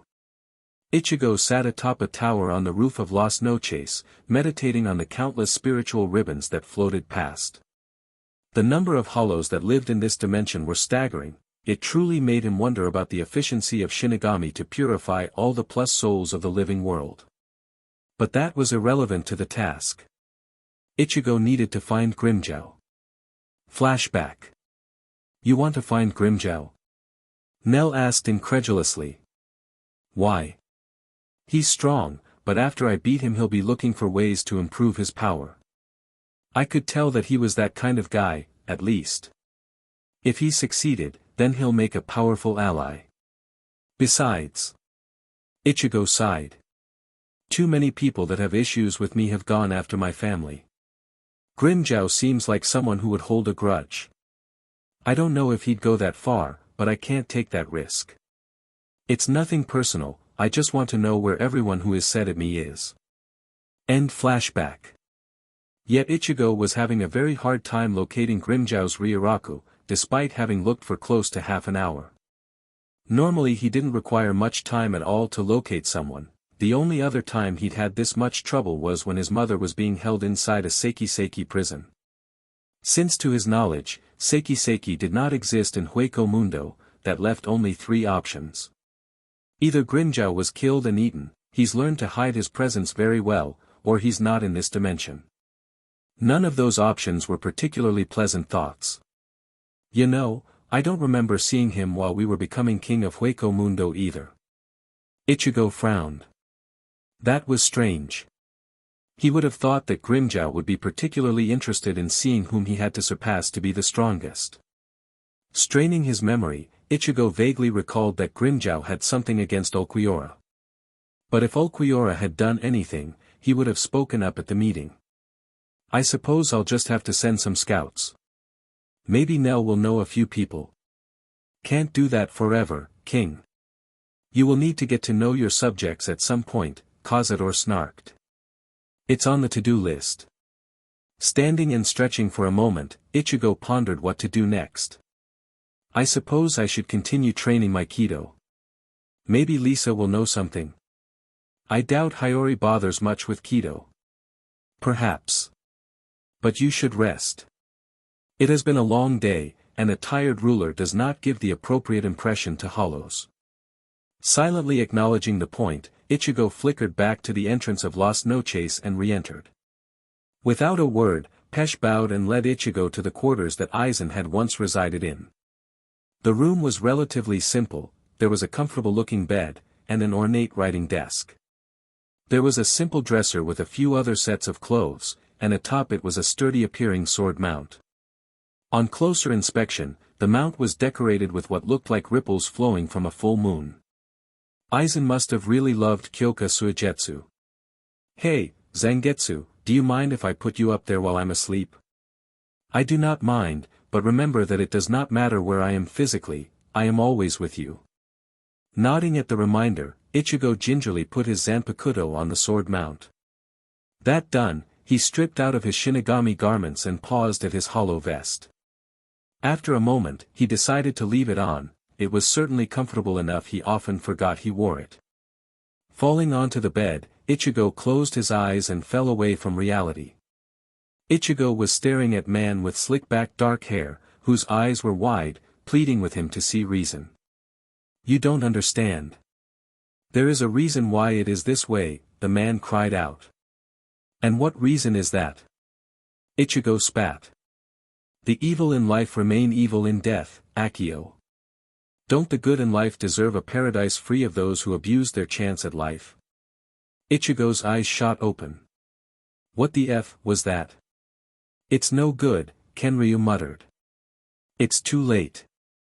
Kurosaki Ichigo is no longer in this world. Enryu made frantic miming movements. No, I don't know where he went. I know we took longer than expected to make our decision, but now he's not even here. The barrier surrounding the house let out a gong, and Kenryu frowned. I wonder who that is. Enryu, guard Rurikayo-sama. Enryu nodded sharply, and Kenryu stepped outside to see, a Shinigami captain. Hello. Hi. I'm your neighbor, Kurosaki Ishin. My son told me about you, and asked me to bring you this note. He gestured with it. Kenryu took the paper quickly and scanned it. Hey, sorry for having to up and leave. Things are worse than you know regarding hell. But about your situation, I had a talk with Kachiki Bayakuya. He's going to talk/intimidate Kumoy into leaving you alone, using my history for saving noble girls to make him back off. Kumoy shouldn't give you any problems for a while, but that still leaves the hell situation. It's not safe to go back to Soul Society yet, so my dad, the man who's bringing you the note, is going to offer his assistance in protecting the heiress. But that assistance comes with a price. You need to use your Kido to set up barriers around our house too. If we're to combine forces, it needs to be both ways. We'll expect you to help guard my sisters too. If you take our help and don't help out in turn, well, you won't like my response. Make your choice. Stand alone or stand together. Kurosaki Ichigo. Kenryu nodded. The choice was easy, and while it would normally be beyond his authority to make such decisions, for Rurikayo's protection he would happily accept any punishment she doled out. We accept. We stand together. Ishin smiled. Then let's get started. Next door, a certain mod soul was sitting in Ichigo's room, staring at nothing. The Kurosaki home felt a lot lighter, Kon reflected, now that Yuzu had been rescued. Ichigo had brought her home just like he'd promised. But that had been hours and hours ago, and while he'd stolen a few quick looks to confirm that she was alright, Kon hadn't mustered the nerve to talk to Yuzu and express what? That he was so incredibly relieved that she was safe and unharmed. That he loved her just as much as the rest of her family. But that's just it, Kon thought bitterly. I'm not part of her family. She's never known me. She always thought that I was a mere toy, never knowing that I'm just as alive as she is. Kon clenched his fists, angry at himself for feeling the way he did. Was it so wrong that he considered her family? That he considered himself a big brother to her, just like Ichigo did? Not for the first time, Kon began to curse the circumstances of his birth, no, creation. He was a mod soul. Why couldn't he have been born like a normal human, or even as a spirit in the Rukongai? Why was he denied the chance for a childhood, the chance to truly live? Minute, he wanted to live. He wanted to run, and jump for joy, and hug his family, and weep in relief that Ichigo had saved their sister.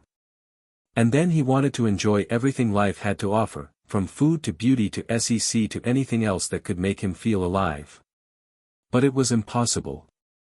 Kon sighed, uncurling his fists and bringing his, no, Ichigo's, hands up to look at them. I have no body of my own, except that lion plush. And even if I were to convince Urahara to make me a jigai and some forged records, then Soul Society would find me. Kon collapsed onto Ichigo's bed. If I had a body of my own, then I would eventually slip up. It was true, Kon didn't think he could go without utilizing his incredible leg power for the rest of his life. Not when he could run as fast as he wanted into the wind, not if it would save a life by getting someone to the hospital in time. And when I do, Soul Society will detect it and realize that I'm a mod soul. And then. Kon was under no illusions of just how ruthless Soul Society could be. They considered him subhuman, theirs to create or destroy at their leisure. How many mod souls had been mercilessly destroyed when the project that created them was cancelled? It would only be a matter of time if they detected him. They would wait until Ichigo and Ishin were otherwise occupied, and snatch him. The mod soul was barely aware of how his, no, Ichigo's, cheeks felt the slow trickle of tears sliding down Ichigo's face. It wasn't fair. He had just as much right to live as anyone else. Why was it that he could only survive? Kon. Startled, Kon sat up straight. There, in the doorway, was the girl he had prayed for Ichigo to rescue. Yuzu. Yuzu walked over to him without hesitation and climbed up on the bed before giving him a hug. Are you alright? Kon choked out a laugh. Me? I'm fine. Then why didn't you come down to join us? She asked curiously, pulling away. Or hug me back. Oh, how he had wanted to return her embrace, it was warm, and caring, Anne. Kon cut that thought short. It doesn't freak you out? Kon retorted. I'm in your brother's body. I'm obviously not human. Karen told me that you cried for me, Yuzu said softly, which silenced Kon instantly. When I was, that way. Karen overheard Ichi and I talking to you, and heard you crying and asking how you could help. Ichi and I trusts you to protect our family. And you protected Karen and Dad. She gave him another hug, this time not letting go. If you can think and feel and cry, then I think you're human. Thank you, Kon and I. Heart in his throat, Kon couldn't help himself, he clutched his sister close and wept. Chapter 60, Progress. Chad sat in class, though only a small portion of his attention was spent on the class itself. It was the next day following the incredible revelations that everyone had seemed determined to drop on him at Urahara's shop. Ichigo had manifested an inner tagabido. His dad was a Shinigami. Quincy arrows sent souls to hell. The Rayo was probably not going to help. And now everyone had their missions. Ishida and Inoue were tracking down and handling the Quincy contract. Ichigo had volunteered with several Vizard-turned-Arankar, and how had that happened anyway? To safeguard Hueco Mundo. Urahara was moving the Dangai, an entire dimension, Chad thought incredulously, with Mayuri. Everyone else was training to be able to handle tagabido. Everyone was busy. Except me. Chad might have been bothered by the thought, had he not made the decision by himself. He could have been training with everyone else, Chad knew his strength would have been welcomed in the group. But he had chosen to go to class instead. Someone had to be there to safeguard the school, one of the locations with the largest concentrations of Reisher in Karakura. As Ishida and Inoue were both busy, and Ichigo wasn't even in the dimension, it fell to him. Chad didn't begrudge them the choice.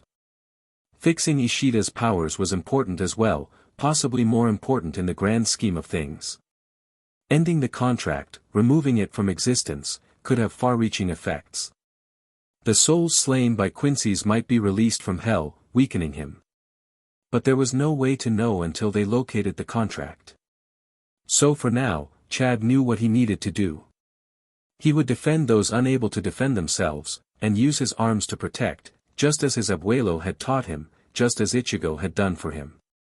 For that was the universal price of gaining power. Once you had the power, you were obligated to use it, for good or for ill. And Chad refused to dishonor his grandfather and his best friend.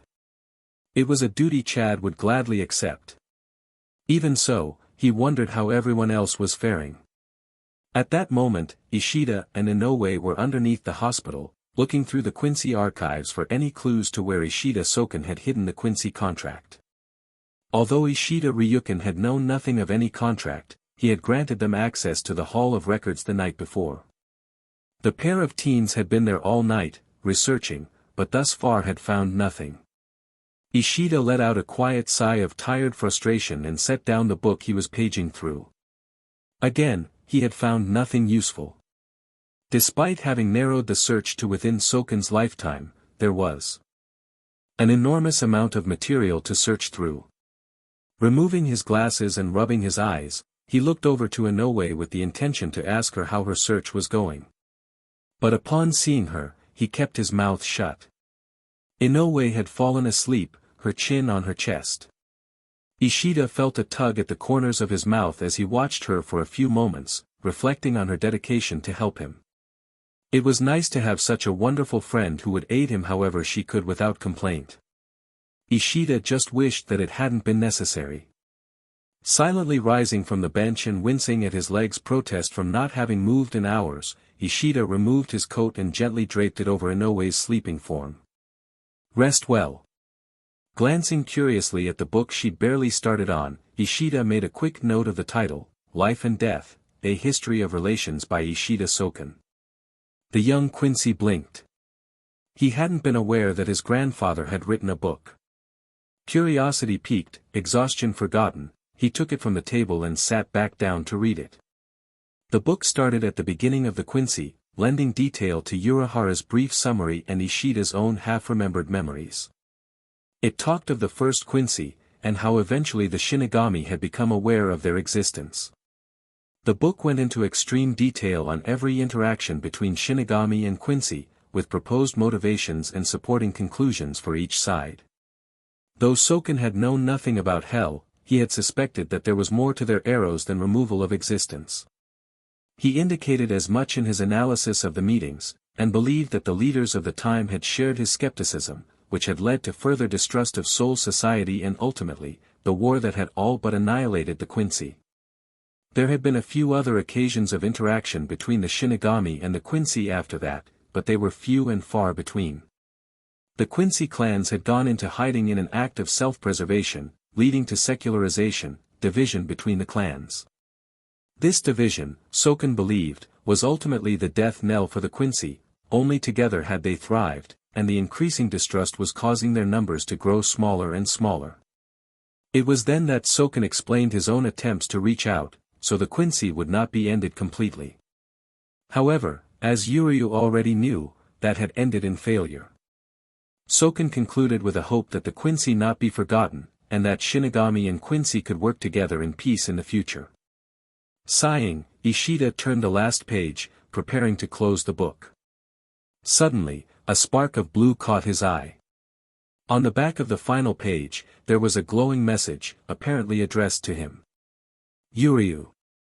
If you have received this message, then I am gone. I hope the training I have given you has helped you and will continue to do so in the future. However, there is a grave task I must entrust to you. There is a sacred contract of our people. You will never have heard of it, and for good reason. It is the origin of our power. It must be protected, but it must never be read, without dire consequence to your soul. As for why I am giving you the contract, your father is a strong Quincy, but I know him too well. He would read it, if only to know exactly what to spare you and any further descendants. I have been tempted many times to read it over the years, but you must not. You see, the contract is not of this world, nor that of Soul Society. The contract has its origins in hell itself. When I was given the contract to protect, I was told of Ishida Heiken, who lived during the time of the war between us and Shinigami. He read the contract, and when he was cut down in battle, the gates of hell opened and swallowed him whole. So you must not read it. The contract can be found at our old training ground, underneath the stump that we used to sit on as we ate lunch together. Be careful, my grandson, and never speak of it to anyone. Grandpa Soken. Ishida rocketed out of his chair, eyes wide. Of course, he whispered hoarsely. Of course he would have a contingency plan. Of course he would pass it on to me, when his own son didn't want to continue the Quincy traditions. Of course he'd hide it in a place special to the two of us. And if something were to happen to me, the last Quincy, then the contract would die with me. The contract was there the whole time. Why didn't I see it before? Oriheim. Wake up. Startled by the sudden yelling, Inoue toppled out of her chair. Ow. She muttered, getting to her feet. Yuryu. The contract. I know where it is. Less power. Lisa rebuked. Have you no control at all? Ichigo scowled, but refused to rise to the taunt. Lisa had little skill in Bakudo, but while she preferred Zanjutsu and Hakuda, she was decently proficient in Heido. Even so, Ichigo had been lucky that Hollow Lisa had been willing to relinquish control back to Vizard so she could teach him in turn. Currently, they were going over Heido 54, Heian, in a continuation of Ichigo's practice of fire spells. However, it was slow going, as Heian required both power and control was something that Ichigo distinctly struggled with. Ichigo grit his teeth as he forced his will onto his Ryuryoku, willing the purple fire of Heian around his hand to take less of his power and stabilize. It shrunk minutely, and the ripples along the edge of it faded. Lisa came closer to inspect it, frowning critically. Adequate. Still too much power, but now at least the spell isn't going to blow up your hand when you try to cast it. Now hold it as long as you can. DMN it. Ichigo muttered mutinously, his eyes never leaving the violent aura that he was working so hard to maintain. How long did it take you to get this? A few weeks, but I had my Fukatecho duties to attend to, Lisa answered swiftly and unmercifully. Then her face softened slightly. I know it's frustrating. Kido has never come naturally to me either. Kaiaraka Taicho tutored me in it every now and then when I was his Fukatecho. I didn't know that. Why did you want to learn Kido in the first place? A passing dream. Lisa replied softly. Shihoin Yoruchi successfully blended Kido with Hakuda to create Shunko. I wanted to create a blend between Kido and Zanjutsu, a technique that would increase a zanpakudo's durability and power incredibly, perhaps even enable a Shinigami to cast Kido through a zanpakudo to create a limitless variety of attacks. So that Shinigami whose zanpakudo don't have special energy attacks or whatnot can keep up with those who do. She gestured towards Zangetsu. I've seen you cover Zangetsu with its special technique, Getsuga Tensho, and it increased its cutting power by a great deal. But very few zanpakudo have abilities like that. Ichigo blinked. He'd never thought of that, before. But, isn't a zanpakudo's durability and power tied to the determination and strength of the Shinigami who wields it? Yes, Lisa conceded. But those without enormous spiritual energy cannot hope to stand against those who do, as you well know. Blending Kido and Zanjutsu would be an equalizer. Ichigo nodded, beads of sweat running down his forehead as he felt his control over Heian waver. Taking a breath, he reasserted his will. It's a good dream, he managed to get out, gritting his teeth and forcefully stabilizing the spell. Did you make any progress on it after you became a Vizard? No. Lisa's face fell. After I suppressed my hollow, it took me a long time to get my Kido back to where it was before I hollowified. I can only imagine how much trouble Hachi had. Speaking of troubles with Kido. She leaned down to inspect Ichigo's Heian again, then glanced at Ichigo's face. All right. Cast it at the target. Without hesitation, Ichigo flung the spell at the target that Lisa had set up earlier. It erupted in purple flames, almost instantly incinerating it. He took deep, steadying breaths as he relaxed for a few moments. Good aim, Lisa complimented. I expected you to miss a time or two first. Heian isn't like Shikaho or Sokatsui where you just point and shoot. It's just like aiming a Getsuga, Ichigo replied. It's just a matter of knowing when to fire. My trouble isn't with the power or the aim, it's just the control. Hearing that, Lisa paused and looked at him appraisingly. Did you ever think it might be like when you were training to use your hollow mask? How do you mean? Well, you remember having trouble keeping the mask up, until you were forced to focus on something else. Ichigo's mind flashed back to how Lisa had distracted him, asking about Inoue. Yeah. I jumped from 20 seconds to more than a minute. Right. It was because you were anticipating the mask's destruction, which simply made it happen faster, Lisa reminded him. Do you think your Kido difficulty could be similar? You're thinking it's difficult, so it is. That might have something to do with it, Ichigo reluctantly admitted. But if Kido is easy, then why aren't there more Kido masters? True. Lisa tapped her chin thoughtfully. Perhaps it's a mixture of true difficulty and your own expectations, then. Could be. What next? Lisa sat down on a nearby chair. Bakudo 9, Horin. Sit, Ichigo, and I'll explain the theory.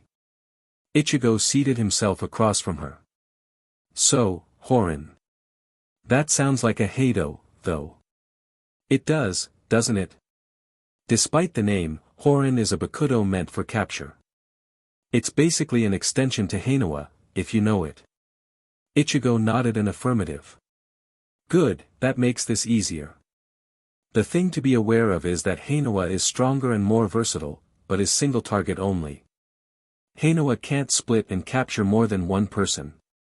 You'd need separate spells for each target. Horin, on the other hand, is exclusively a capture spell. It's weaker, but it can be split to more than one person at a time, making it very useful for immobilizing and capturing groups. Ichigo frowned pensively. You say it's weaker, but its strength depends on the skill of the user, right? How does that make sense? Lisa nodded, acknowledging the question. Heinoa is purely binding an opponent, while Horin binds the opponent and allows the user continuous control over the length and direction of the spell. To give an example, if you use Heinoa on me, then I can't move, but you can't shorten the rope or tighten it or lead me anywhere else without picking me up and moving me. You can think of it as a fire and forget spell. Horin, on the other hand, allows for your direct control, including the ability to fling the prisoner with your spell. Since the focus is fragmented, the strength of the spell is as well. After a moment, Ichigo hesitantly nodded in understanding. Alright. As with all Bakudo, you need to have a clear visualization of the effect you want. You'll want to make a sharp hand motion towards the target to fire the spell, which will be attached to you through your index and middle fingers, Lisa lectured, before standing up. I'll be your test subject. Grimacing, Ichigo stood up and walked a little ways away. I don't suppose there's an incantation. There is, but Horin is low enough level that you shouldn't need it. Besides, incantations are a pain to remember. Nodding in agreement with the latter statement, Ichigo made a hand sign with his left hand and visualized his power quickly wrapping around and binding Lisa, while remaining connected to him for him to shape and move as he wished. Bakudo 9, Horin, he snapped, jabbing his hand at her. Much to both their surprise, a chain made of orange light shot out and wrapped Lisa up tight for a few seconds before vanishing. Alright, I wasn't expecting you to get it on the first try, Lisa grumbled, rubbing her arms. But two things. First, this Bakudo requires a constant feeding of Ryoryoku to be maintained. Second, that spell isn't supposed to create chains, and it was a DMN sight stronger than it should have been. That spell looked more like Seijo Sabaku than Horin. Were you visualizing chains? Not really, Ichigo admitted. I was thinking more abstractly, just wanting my power to bind you. Lisa looked at him seriously. Does your Heinoa make chains as well? Come to think of it, yeah, actually. It made chains when I was fighting this Quincy in hell. I don't know why it worked so well then, anyway. I was struggling to make anything when I was learning the spell to begin with. Lisa stared at her fellow Vizard disbelievingly. Ichigo, that spell is only meant to make a simple rope. Chains are far more complex, and a lot stronger. Do you have any idea what you've done? No. Ichigo, you've accidentally recreated Bakudo 63, Seijo Sabaku, which should be well beyond your ability. The only explanation I have for this is that your soul must have a predisposition, no, an outright affinity for chains. Ichigo blinked, then rubbed his neck and looked up, deep in thought. Well, Tensa Zangetsu does have those chains on the end. And I've been able to change their length and make them move ever since I trained in the Zenai. Maybe it's part of Zangetsu's power? No, Ichigo. My power, and my younger form's power, has always been the Getsuga Tensho, a compression of your power. Well, it certainly ain't my power. Which means it must be one innately Ichigo's. Whoa. Badass, Ichigo. Knew I made a good decision agreeing to team up with you. I'm gonna have to see if I can do anything with chains. Ichigo looked at Lisa with wide eyes. Zangetsu says that he's got nothing to do with it, and Cazador de la Luna is denying involvement as well. They agree with you that it's probably an affinity of mine. Lisa ran up and grabbed Ichigo's hands in her own. Ichigo. You can't let this go to waste.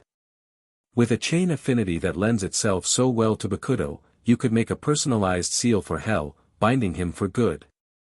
Relief, sweet, glorious relief rushed through Ichigo's veins.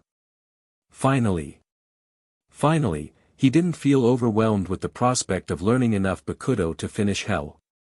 Finally, he knew how to keep moving forward. He found himself smiling, and for once didn't bother to crush it with his usual scowl. All right. Let's get started. Heido 63, Raikoho. Rukia roared, rushing at Sodi no Shirayuki, unleashing a massive lightning blast with one hand while readying her blade with the other. Tsugi no Mai, Hakuren, Sodi no Shirayuki retorted, pointing her own sword at Rukia. Ice met lightning with explosive results, where both Shinigami and Zanpakudo had to dodge to avoid being caught up in it. Flickering behind her opponent with Shuinpa, Rukia quickly slashed at her beloved Zanpakudo with a blade empowered with San no Mai, Shirafune. In her left hand, she had prepared Heido 54, Heian, just in case. Sodi no Shirayuki barely managed to spin and block, her eyes narrowed as she clashed with her wielder. Sum no Mai, Tsukishiro. Jumping backwards to avoid being caught in a pillar of ice, Rukia flickered into Shuinpa again and flung Heian at her Zanpakudo from the side, only for it to be effortlessly batted away. Fine. If I need more piercing power, better be. Once more, she Shuinpa'd, but this time appeared right in front of Sodi no Shirayuki and clashed her sword against that of her sword spirit. Imitating her brother, she jabbed her free hand's index and middle fingers into Sodi no Shirayuki's shoulder and incanted Heido 4, Bayakuya. The piercing lightning lanced through Sodi no Shirayuki's shoulder, taking her by complete surprise. She jumped backwards, grimacing in pain, but Rukia knew better than to wait for her to recover. Sodi no Shirayuki could very easily temporarily repair the damage with some self-generated ice. She'd learned that the hard way earlier in this very fight. Rukia quickly pierced the ground a few times. Tsugi no Mai, Hakuren. Hidden behind the avalanche of cold, Sodi no Shirayuki smiled, and held her sword up in front of her face. Shir no Mai, Shirayuki. As soon as the Hakuren vanished, Rukia looked around frantically for her Zanpakudo. She could feel that Sodi no Shirayuki had not returned to her heart, but she couldn't see or hear her anywhere. She kept on her guard, unsure of where the attack would come from. So she was completely surprised when she felt a blade at her throat. Well done, Rukia, Sodi no Shirayuki congratulated, backing away. You have forced me to use Shir no Mai, Shirayuki, and so you have earned it. Rukia turned around, an excited smile gracing her face. I did. You did. Now, watch me use it and tell me what you see. Shir no Mai, Shirayuki. Rukia watched her sword spirit dissolve into many, many snowflakes that floated in midair before coalescing back into Sodi no Shirayuki's form. You converted yourself into snow and cold air. And then back. Yes. Shirayuki is a double-edged technique, Rukia. It grants you intangibility, invisibility to an extent, and freedom of movement, if your will is strong enough. This technique will endanger your life, Rukia. If you lose yourself to the call of the cold, then you will die. Sodi no Shirayuki cupped her wielder's cheek as her feet and legs began to dissipate. Be careful, Rukia. I will. And with that promise, Sodi no Shirayuki vanished, returning to Rukia's inner world. Congratulations, Rukia. Renji stepped into the clearing, having watched from a distance. You have your fourth dance. You've made fantastic progress. Hell, I'm a little jealous. My desperation technique leaves me without a shirkai, yours makes you a freaking ghost. That's what you get for being all brawn and little brain, Rukia teased with a smirk. Oi. This is the thanks I get for getting you started on Bankai. Like you've been training me at all since I manifested her. I've been doing your work and mine, casting those kido for you. Oh, as if you didn't enjoy showing off. Says the man with giant freaking snake for a Bankai. Compensating much? They stared at each other for a minute, then broke down laughing. After a few moments, Renji managed to get his chuckles under control. Seriously, Rukia. Well done. I'm proud of you. Rukia smiled, accepting the compliment. Thanks. How are you doing on Heido 11, Tsuzuri Raiden? Renji beamed. Very well, actually. Thanks for showing me that one, Zabumaru and I are excited to try it next time we fight. Show me. Renji nodded. Howl, Zabumaru. Once his zanpakudo emerged in Shirkai, he swung it at a tree a dozen meters away. Heido 11, Suzuri Raiden. Zabumaru crackled with electricity as it extended, and it cut through the tree easily before it shortened again, at the ready in Renji's hand. I feel like I could keep this spell up all day, he exclaimed happily. Rukia inspected Zabumaru carefully. The spell looks good. Looks like all that time we spent on your control is paying off. Does using this technique hurt him? No. He says it tickles a little, but it doesn't bother him, Renji relayed. Then he pet his head, obviously in mental conversation with his zanpakudo. Nodding quickly, he released the spell, making the electricity dissipate from Zabumaru. But apparently I shouldn't try to hold it for too long. Something about electricity heating up the metal thread that holds all the segments together, and if it overheats too much then it would hurt Zabumaru, and possibly break the sword. Rukia nodded in understanding. Let's get some lunch. I used a lot of Ryoryoku training, so I'm hungry. Sounds good. Lead the way. Tear the sky asunder, Zangetsu, Zenai incanted, and was gratified to feel the familiar weight of his zanpakudo materialize in his hands. He could tell without trying that Bankai was beyond him without Zangetsu's spirit, but at least he wasn't completely defenseless. Very good, Hell commented from the door of the room that Zenai had chosen to test his powers in. And the mask? Nodding, Zenai raised his left hand to his face and pulled, and successfully manifested a mask. Taking it off to look at the face, Zenai frowned to see that it was the Jillian variety. Humph. I was trying for the Ajucha's mask.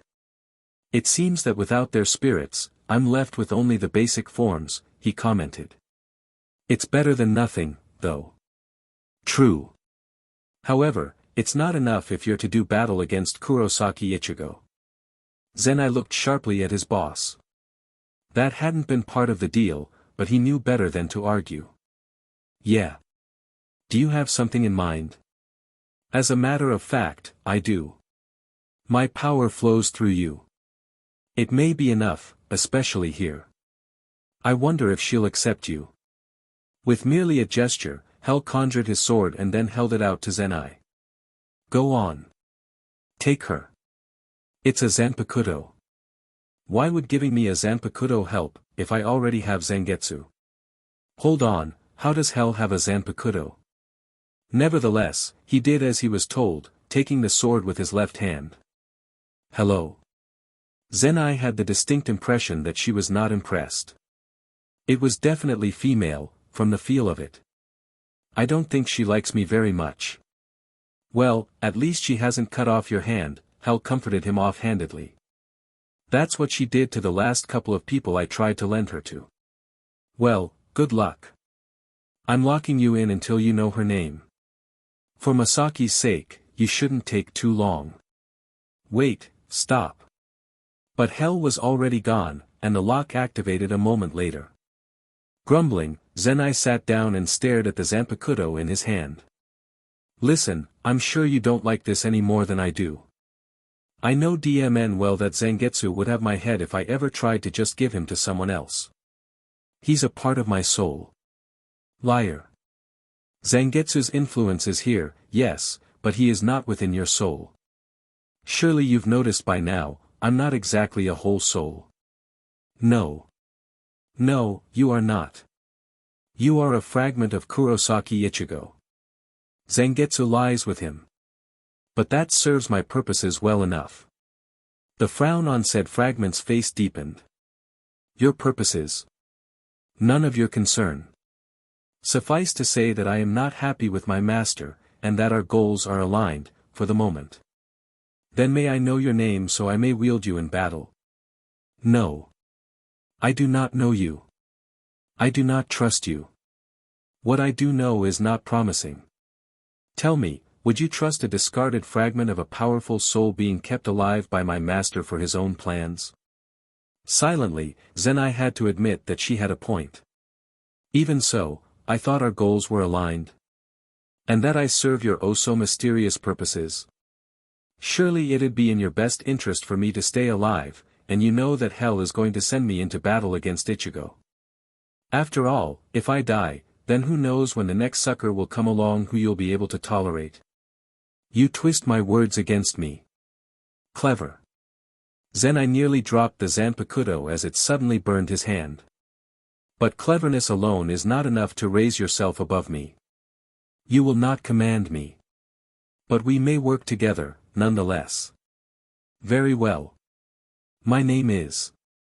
Chapter 61, Preparation.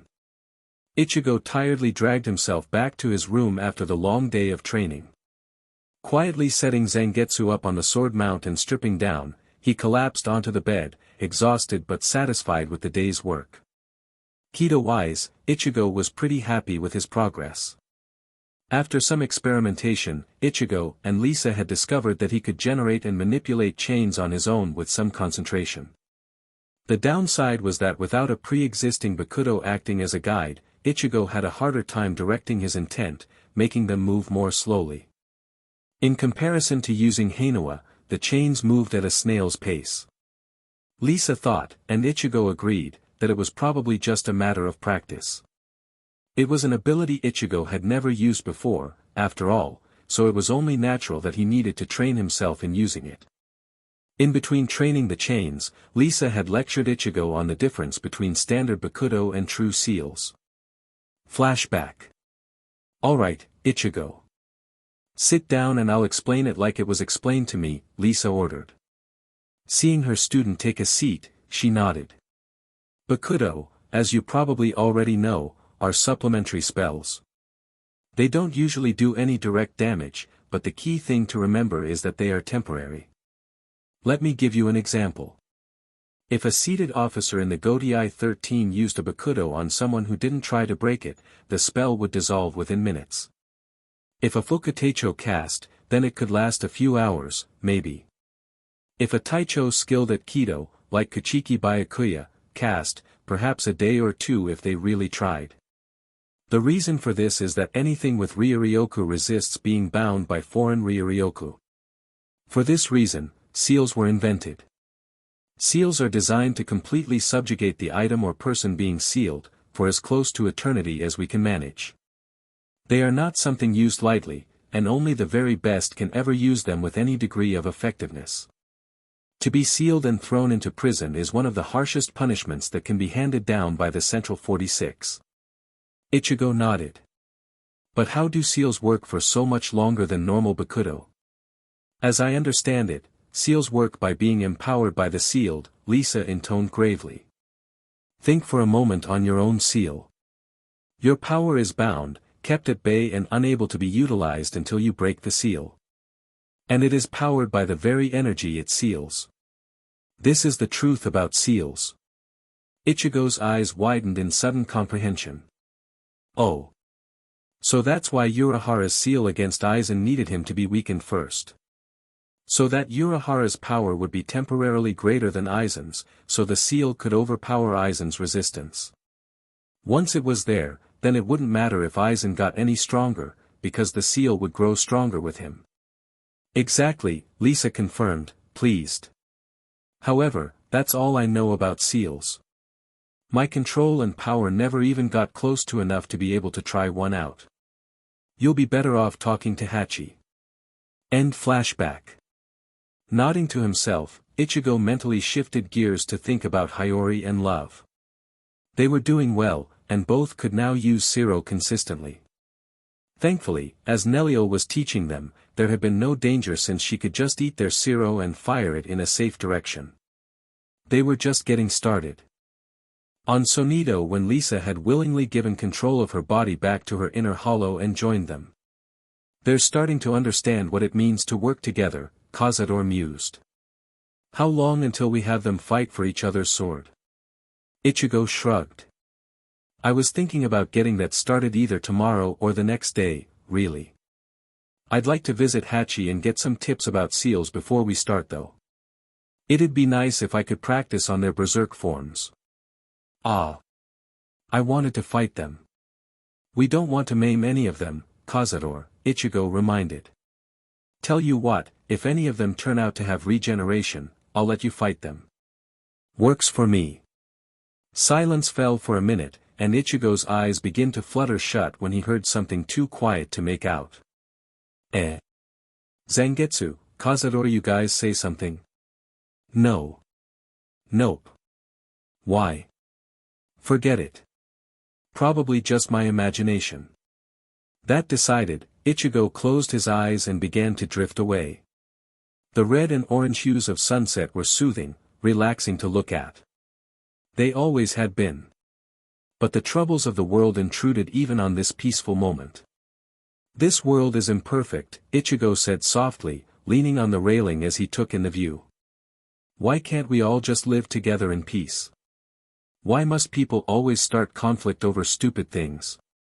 Well, his friend thought aloud, conflict shows people who they really are, and gives people a chance to grow, to change. Maybe that's the point.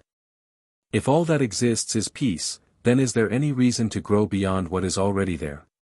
Maybe people know that, somewhere inside, and subconsciously want that chance. A chance, to show who you really are, who you can become. Ichigo took a minute to process that. It made sense, but at the same time. But if all that exists is war, then only hate and prejudice and pain remain. What sort of existence is that? I think the key, as with all things, is balance, Ayumu, his friend responded heavily. Conflict inspires growth and makes people appreciate the calm of peace. Peace soothes the pain of conflict but fails to encourage change. In excess, neither is desirable. This balance is what people need and search for, even if they struggle to find it. Balance, huh? Ichigo, no, Ayumu, murmured quietly, watching the sky paint mosaics upon the clouds that would never repeat themselves exactly. Where does power fall into that balance, Akio? There are good people who suffer from evil men with power, without any means of fighting back. Where is the balance of conflict and peace there? Akio took a few moments to gather his thoughts before answering. I believe that evil is always toppled, eventually. Even if there is a dynasty that rules cruelly for 10,000 years, the people ruled have the chance to grow, and the chance to overthrow their oppression. Then peace will reign for a while before conflict returns once more. Maybe.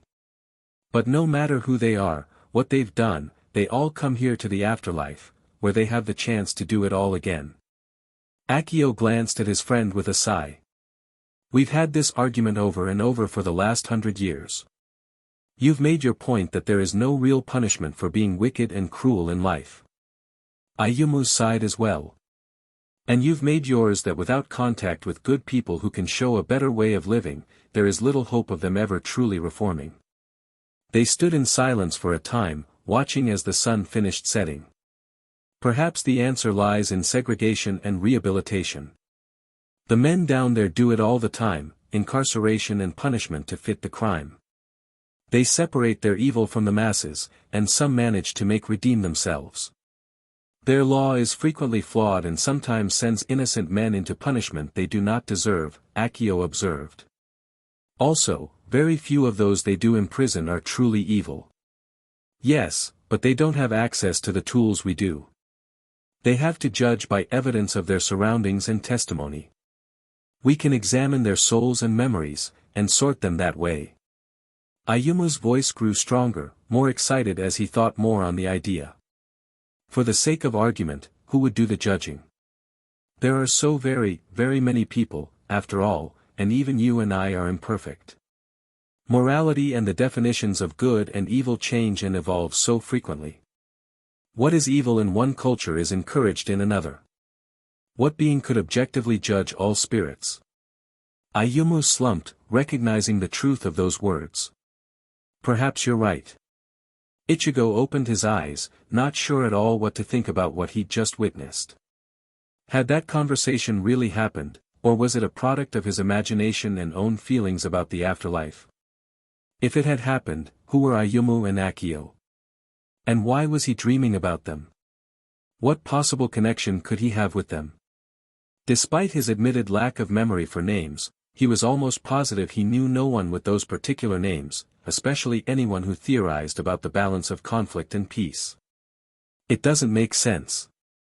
Ichigo rubbed his temples, trying to stave off a headache. And I felt like I was Ayumu. Who are they? Ishida and Inoue stood in the secluded training grounds that were well within the Ishida property, silently paying their respects. Yuryu bowed his head and prayed that his grandfather's soul was safe and happy wherever it was now. With any luck, he had already been born and was living as a happy child. I'm sorry, Grandpa Soken. I know you told me to protect it. But I must destroy this contract. Inoue was quiet, appreciating the serenity of the area. It was calm, undisturbed, almost detached from the world. She couldn't hear anything but the quiet sounds of nature. It was quite peaceful and relaxing, now that she thought about it. It's strange, how can a contract with hell be in such a heavenly place like this? Finally, Ishida raised his head. There was no use waiting any longer. Slowly, he walked over to the stump and set down his bag, pulling out a pair of spades. Taking one up, he began to dig. Inoue opened her mouth to ask why Ishida wasn't just using his powers to blast the earth away from the stump, but shut it upon realizing that it wasn't her place to decide. This was Ishida Soken's legacy to his grandson. It was up to Yuryu on how to unearth it. Picking up the other spade and ignoring how tired she was, she got to work. Half an hour later, Ishida held a simple wooden box with a single Quincy cross carved into the top. Hesitantly, Ishida opened it. Inside was a roll of parchment, not having yellowed at all despite its obvious age. Should I try to reject it now? Ishida bit his lip, then closed the lid. No. We don't know if my powers will vanish when the contract does. We'll destroy it after hell's put down for good. That way I can still send Tagabido back to hell. Inoue nodded, accepting the decision. Then let's go back to Urahara. He can keep it with the Hogyoku, protected from hell until it's time. Ishida nodded in agreement. And then let's get some rest. We've earned it. A sudden spark of power made both of them whirl around, seeing a portal to hell open. Outside came Hana, the tagabido that Ishida and Inoue had spoken with before the invasion. Give me the contract, Quincy. Not a chance. Without warning, Ishida shoved it at Inoue, who took it reflexively. Go, now. I'll keep her occupied.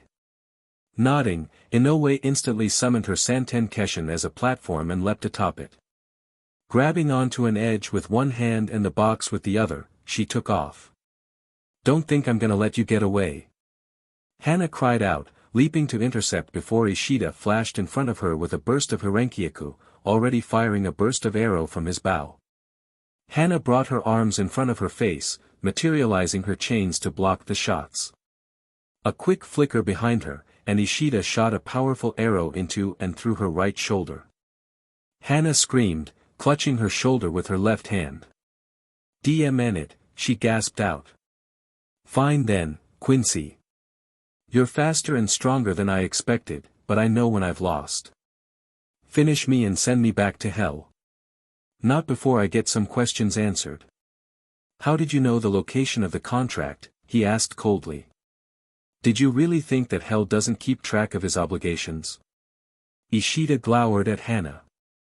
Why does hell want it back all of a sudden? All of a sudden. Hana did something unexpected then, she laughed.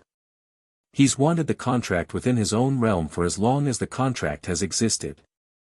The Quincy tricked him. The pact was made between a man and a small collection of hell's soul fragments that had over the course of millennia managed to regain a humanoid form. He had every intention of hiding the contract in hell. Let me guess, Ishida interrupted dryly. The first Quincy stole the contract and sealed it in that box, which hides its spiritual signature and keeps hell from finding and reclaiming it. Then he somehow shattered the collection of fragments again to prevent the Quincy from being hunted down. Hana sobered quickly, giving the archer a piercing look. You're smarter than you look. No, it was only common sense, Ishida shot back. The thing to remember when dealing with devils is that you should expect to be double-crossed. The only way to come out ahead then is to be the double-crosser. This also explains why you only just came after the contract. You couldn't find it until I opened the box and revealed its spiritual presence. Finally, I have the answer on why the contract even existed to begin with. I surmise that Hell wanted powerful spirits to be met upon their death, so he could consume them and regain his former power. You're a lot scarier than I thought you'd be. I'll remember that when we meet again. See that you do. And with that, Ishida shot her in the head, making her collapse, blood and brain matter leaking onto the grass below. As soon as the portal to Hell opened to reclaim the corpse, he turned on his heel and used Herenkyaku to join up with Inoue. He had a contract to deal with. Sure no mai, Shirayuki, Rukia intoned, holding the hilt of her sword up to her face and allowing a cold wind to carry her zanpakudo's ribbon around her. She felt her feet and legs transform into mere cold air and snowflakes. She felt the cold flow up her body and dissolve more and more of her. It felt good, refreshing even, like an icy cold shower after a hot summer day. Finally, the technique reached her head, and it felt right, it felt easy, as though she were finally returning home. She began to relax, content with Rukia. Startled, Rukia remembered Sodi no Shirayuki's warning. She couldn't lose herself to the call of the cold, or she would never be able to rematerialize. Nor would she ever want to. Mentally slapping herself, Rukia focused and ended the technique, rematerializing exactly where she'd started. Breath. Oh, sweet lungs, beating heart, blessed warmth that ran through her veins as her blood once more flowed hotly through her body. Rukia fell to her knees, overwhelmed with the sensation. How had she not been constantly aware of her own body before? She could feel every muscle in her body, tensing and relaxing as she simply breathed. She took another breath, delighting in how it was pulled into her lungs for her blood to take to the rest of her body. You definitely weren't kidding when you said this would endanger my life, she thought wearily. There is a reason why you had to earn it, Rukia. You had to prove you had the mental strength to retain yourself while joining with nature. And that's why I need to practice. If my first time trying that had been in the midst of battle. Yes. Shirayuki's tone was concerned, but accepting. Please be careful. You know I will. Deciding to give herself a few more minutes before trying the technique again, she glanced at Renji, who had unleashed his bankai and was quietly meditating, communing with Hihio Zabumaru. She wasn't sure why. All he had said was that he had an idea but needed to consult with the bankai spirit to make sure. At the moment, Hihio Zabumaru was coiled loosely around Renji, protecting him during their communion. Frowning, Rukia returned her attentions back to the situation at hand. She had to master the Shur no Mai. She wanted to prove that Sodi no Shirayuki had not made a mistake in sharing the technique, that she was capable of using it effectively. Resolve filled her, and she once again held her zanpakudo up to her face. Shur no Mai, Shirayuki. Bayakuya barely repressed a frown, hiding his frustration. His request for a meeting with Kumoi the previous day had been politely refused. He had been informed that Kumoi had been too busy at the time, already in a meeting with some buyers for the Kasumiyaji weapons. As the heiress was not present, it had fallen to Kumoi to handle the matter. As meetings with buyers could take many hours as they negotiated an acceptable trade, Bayakuya had decided to return the next day. However, now he had been given a different excuse. Could you repeat that? The servant of the Kasumiyaji practically shook as he addressed the head of the Kuchiki directly. I apologize, Kuchiki-sama, but Kumoi-sama is not here. He is currently in a meeting with Kanogi Shu-sama. I see. Bayakuya took a moment to recall what he knew about the Kanogi. To his consternation, he knew very little, only that they were a family associated with the Kasumiyaji. He vaguely remembered seeing a notice about an engagement, which he normally cared little for, but in this case the betrothed were obvious. Kanogi Shu is engaged to the Kasumiyaji heiress, correct? Bayakuya half questioned. Yes, Kuchiki-sama. Nodding absently, Bayakuya re-evaluated his opinion of Komoi. Not only was he intelligent, but also quite sly. By interacting with Kasumiyaji Rurikayo's fiancé, Komoi was able to play both sides. Rurikayo would be afraid for her fiancé's life. On the other hand, as the Kanogi boy was young, it would almost certainly be easy for Komoi to install him as a puppet ruler. All in all, it was a very good move. Rurikayo would have to return in order to retain control over her clan, and that was when Komoi would strike. But Komoi was not the only fish in this political pond. Bayakuya's mind was already calculating how to turn the new circumstance to his advantage. Their meeting is fortuitous for me, then, Bayakuya commented, as I would speak with them both. The matter is somewhat time-sensitive, so I truly must meet with them. The servant looked torn, before apparently coming to a decision. Please wait here. I shall return shortly. He bowed deeply, then vanished through the door that had been behind him. Bayakuya did not have to wait long, as the same servant came back and guided him into a meeting room. Inside was only an old man with long gray hair and large reflective glasses. This must be Komoi. Kanogi Shu was not present. Bayakuya had expected no less, however, and as he sat at the table for tea he began the standard pleasantries. Thank you for meeting with me on such short notice. You have been quite busy of late. Komoi smiled. It is of course my pleasure to host the head of the Kachiki. But yes, I am afraid that my time has become something of a precious commodity in the clan recently. Hardly one to leave an opening such as that. Bayakuya switched gears momentarily. Ah, yes.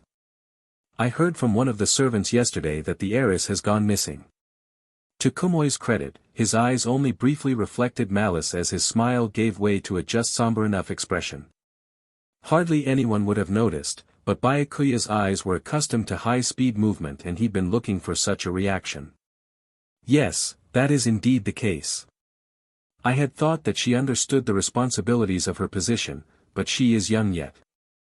There is time to learn, and I am capable of running the day-to-day clan matters until she can be found. Smooth, Bayakuya noted. Minimizing the problem, explaining it as follies of youth, and an implied promise that he'll help her grow into her position without overstepping his authority. It was no wonder that Komoi had grown to such an influential position in the clan. A servant came in then and served them both some tea.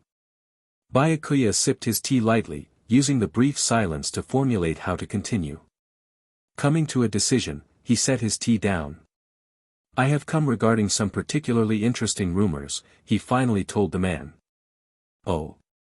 What rumors would these be? Rumors about weapons with special abilities, not unlike a zanpakudo in some ways.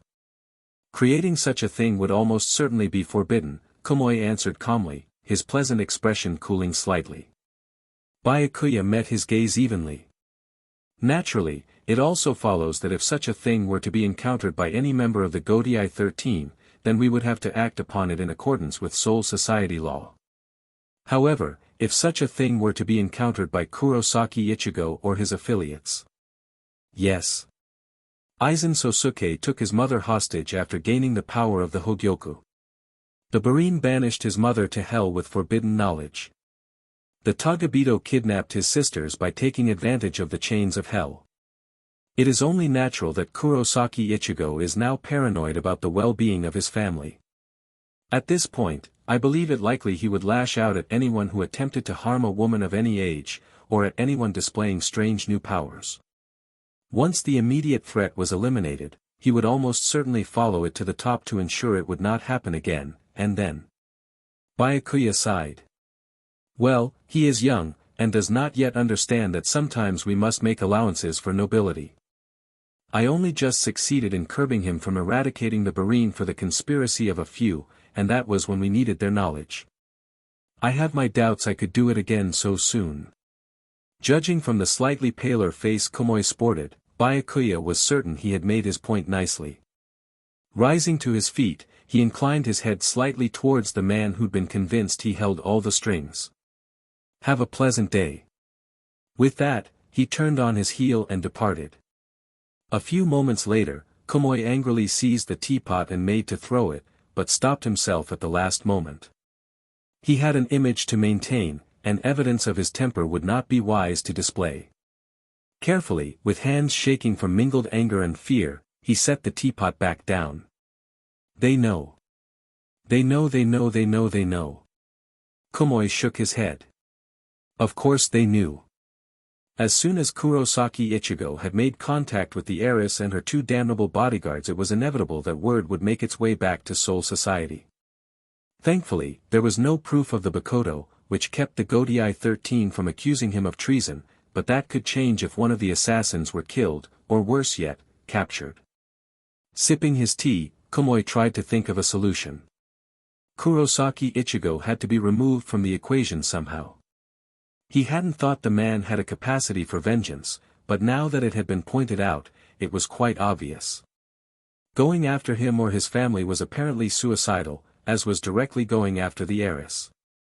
So instead of assassins, the death of the heiress needed to look like an accident, enough so to fool a suspicious mind. That would be difficult to arrange, very difficult, but not impossible. Komoi smiled. He had time. The Godai 13 had begun some operation regarding the Dangai, making interdimensional travel risky at best. That meant that the heiress would not be able to stop him from ruling. Through her fiancé, Shu. With time and the clan's resources behind him, plus the Bakudo, yes, it could be done. Hitsugaya panted heavily, his Bankai reverting back to Shirkai as he recovered from the fight he just had with the Arrancar version of Shinji. He'd nearly died several times, it was only lucky that Shinji did not have his zanpakudo in his resurrection. If the ability to reverse his perceptions had been present, then he would have been crushed even more decisively than he had been. To Hitsugaya's mild satisfaction, Shinji had not come out of the conflict unscathed. His robes had taken several hits, and although the ice wielder had originally had difficulty cutting through Shinji's hierro, he had eventually managed it. However, Shinji had overwhelmed Hitsugaya completely with only the use of Siro and Hakuda after he had unleashed his resurrection. Hitsugaya's ice dragons had been obliterated by Siro, and he'd been made aware of an important weakness. Namely, that he took too long gathering the power to do anything. Long enough that Shinji could tell with near 100% certainty exactly what Hitsugaya was about to do, and counter it. Hey, Toshiro. Good fight. You're getting better. Might want to focus some on your Shunpa, though. Shinji nodded, sealing his resurrection and snagging Sakanade out of the air as it reappeared. Finally managing to regain control of his own breathing, Hitsugaya straightened and nodded to the Arrancar. Thanks. He decided not to bother with his standard correction about how he preferred to be addressed. Shinji had been a Taicho long before he had, and frankly he felt that anyone who had proven they could kick his butt could call him what they liked. Hitsugaya sat and leaned against a boulder. Once he felt up to it, he'd train on his Shunpa and the quickness of his techniques. How is it that I even became a Taicho, if a Taicho who can't use his zanpakudo can beat me even with mine? You're feelin' pretty down about yourself now, aren't ya? Shinji asked. Without waiting for an answer, he plopped down and sat next to his opponent. Don't worry too much about it. You specialize in your zanpakudo abilities, which ain't necessarily a bad thing. Most Taicho-class Shinigami are specialists in some way or another, especially when they're somewhat new to the position. And you? What did you specialize in as a Shinigami? Well, when Shinji didn't have me, he specialized in Kido, believe it or not. He could even spot and break some of Aizen's illusions, when they weren't made with Kyoka Suigetsu, that is. Besides Kido, he favored Zenjutsu. He was alright at Hakuda, mostly from sparring with Hiyori. Hollow Shinji scratched at his chin for a moment. Didn't care much for Shunpa, though he got better at it when he became a Taicho. That made Hitsugaya feel a bit better. And now? Well, now Shinji's decent with the Kido, harder now, with hollow powers messing with the control needed, but he prefers using our mask and Zenjutsu with Shunpa. He worked pretty hard to bring his Shunpa up to snuff, just in case the Shinigami found us. As for me, though. Hollow Shinji grinned. Me, I like screwing with people's heads before I get up close, so I'm working on my sonido. I'm looking forward to being able to use Sakanade in Resurrection. Hitsugaya grimaced at the thought. So, I need to round myself out a bit. Something like that. Shinji says that you should work on your Zenjutsu so you can swing faster and harder. Hyarinmaru's abilities are great, but if they get in close you have to be able to handle that too.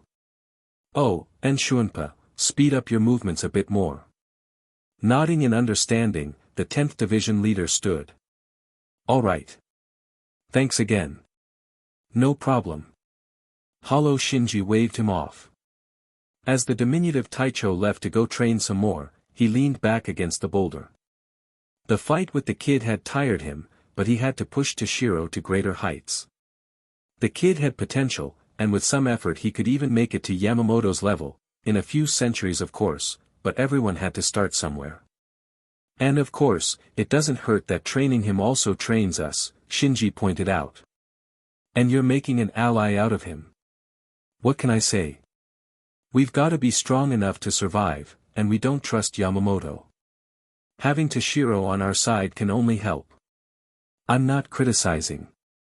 You're doing a good job. You sound surprised. I am a part of you, after all. Well, yeah, I'm surprised. I never thought that we could get along so well. I wonder if this is how Ichigo and Cazador work together. Suddenly, alarms sounded, signaling that another tagabido or group thereof had entered the living world. Hollow Shinji tensed, waiting for Urahara's instructions. If the numbers were too many for Ichigo's human friends and the Shinigami allies to handle, Urahara would order them to help out. Was now the time?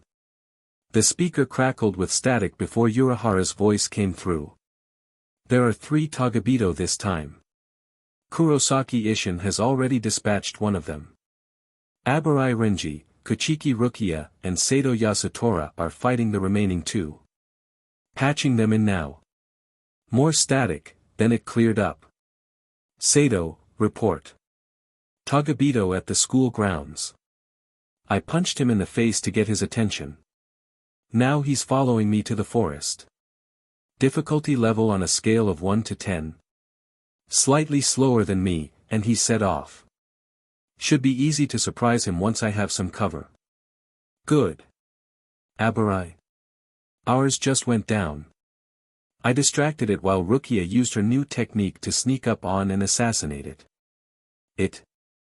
Ambiguous gender. Fair enough. Ishin. After what happened last time, I took no chances.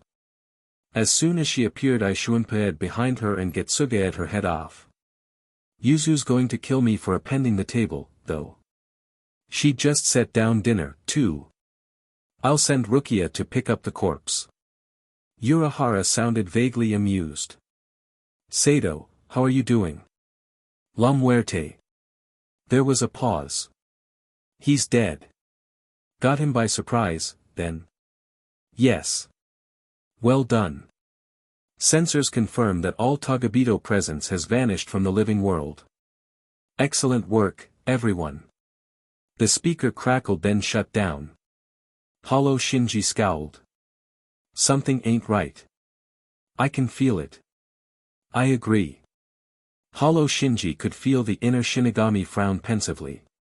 Why send so few people? And so easily killed? There's another agenda here. The attack feels like a distraction. Yeah. But a distraction from what? I wish I knew. But if it's not in the living world, it's gotta be in Hueco Mundo or inside the Hell Dimension. Itself. Then let's get back to work. We've gotta be strong enough for when the time comes. You got it.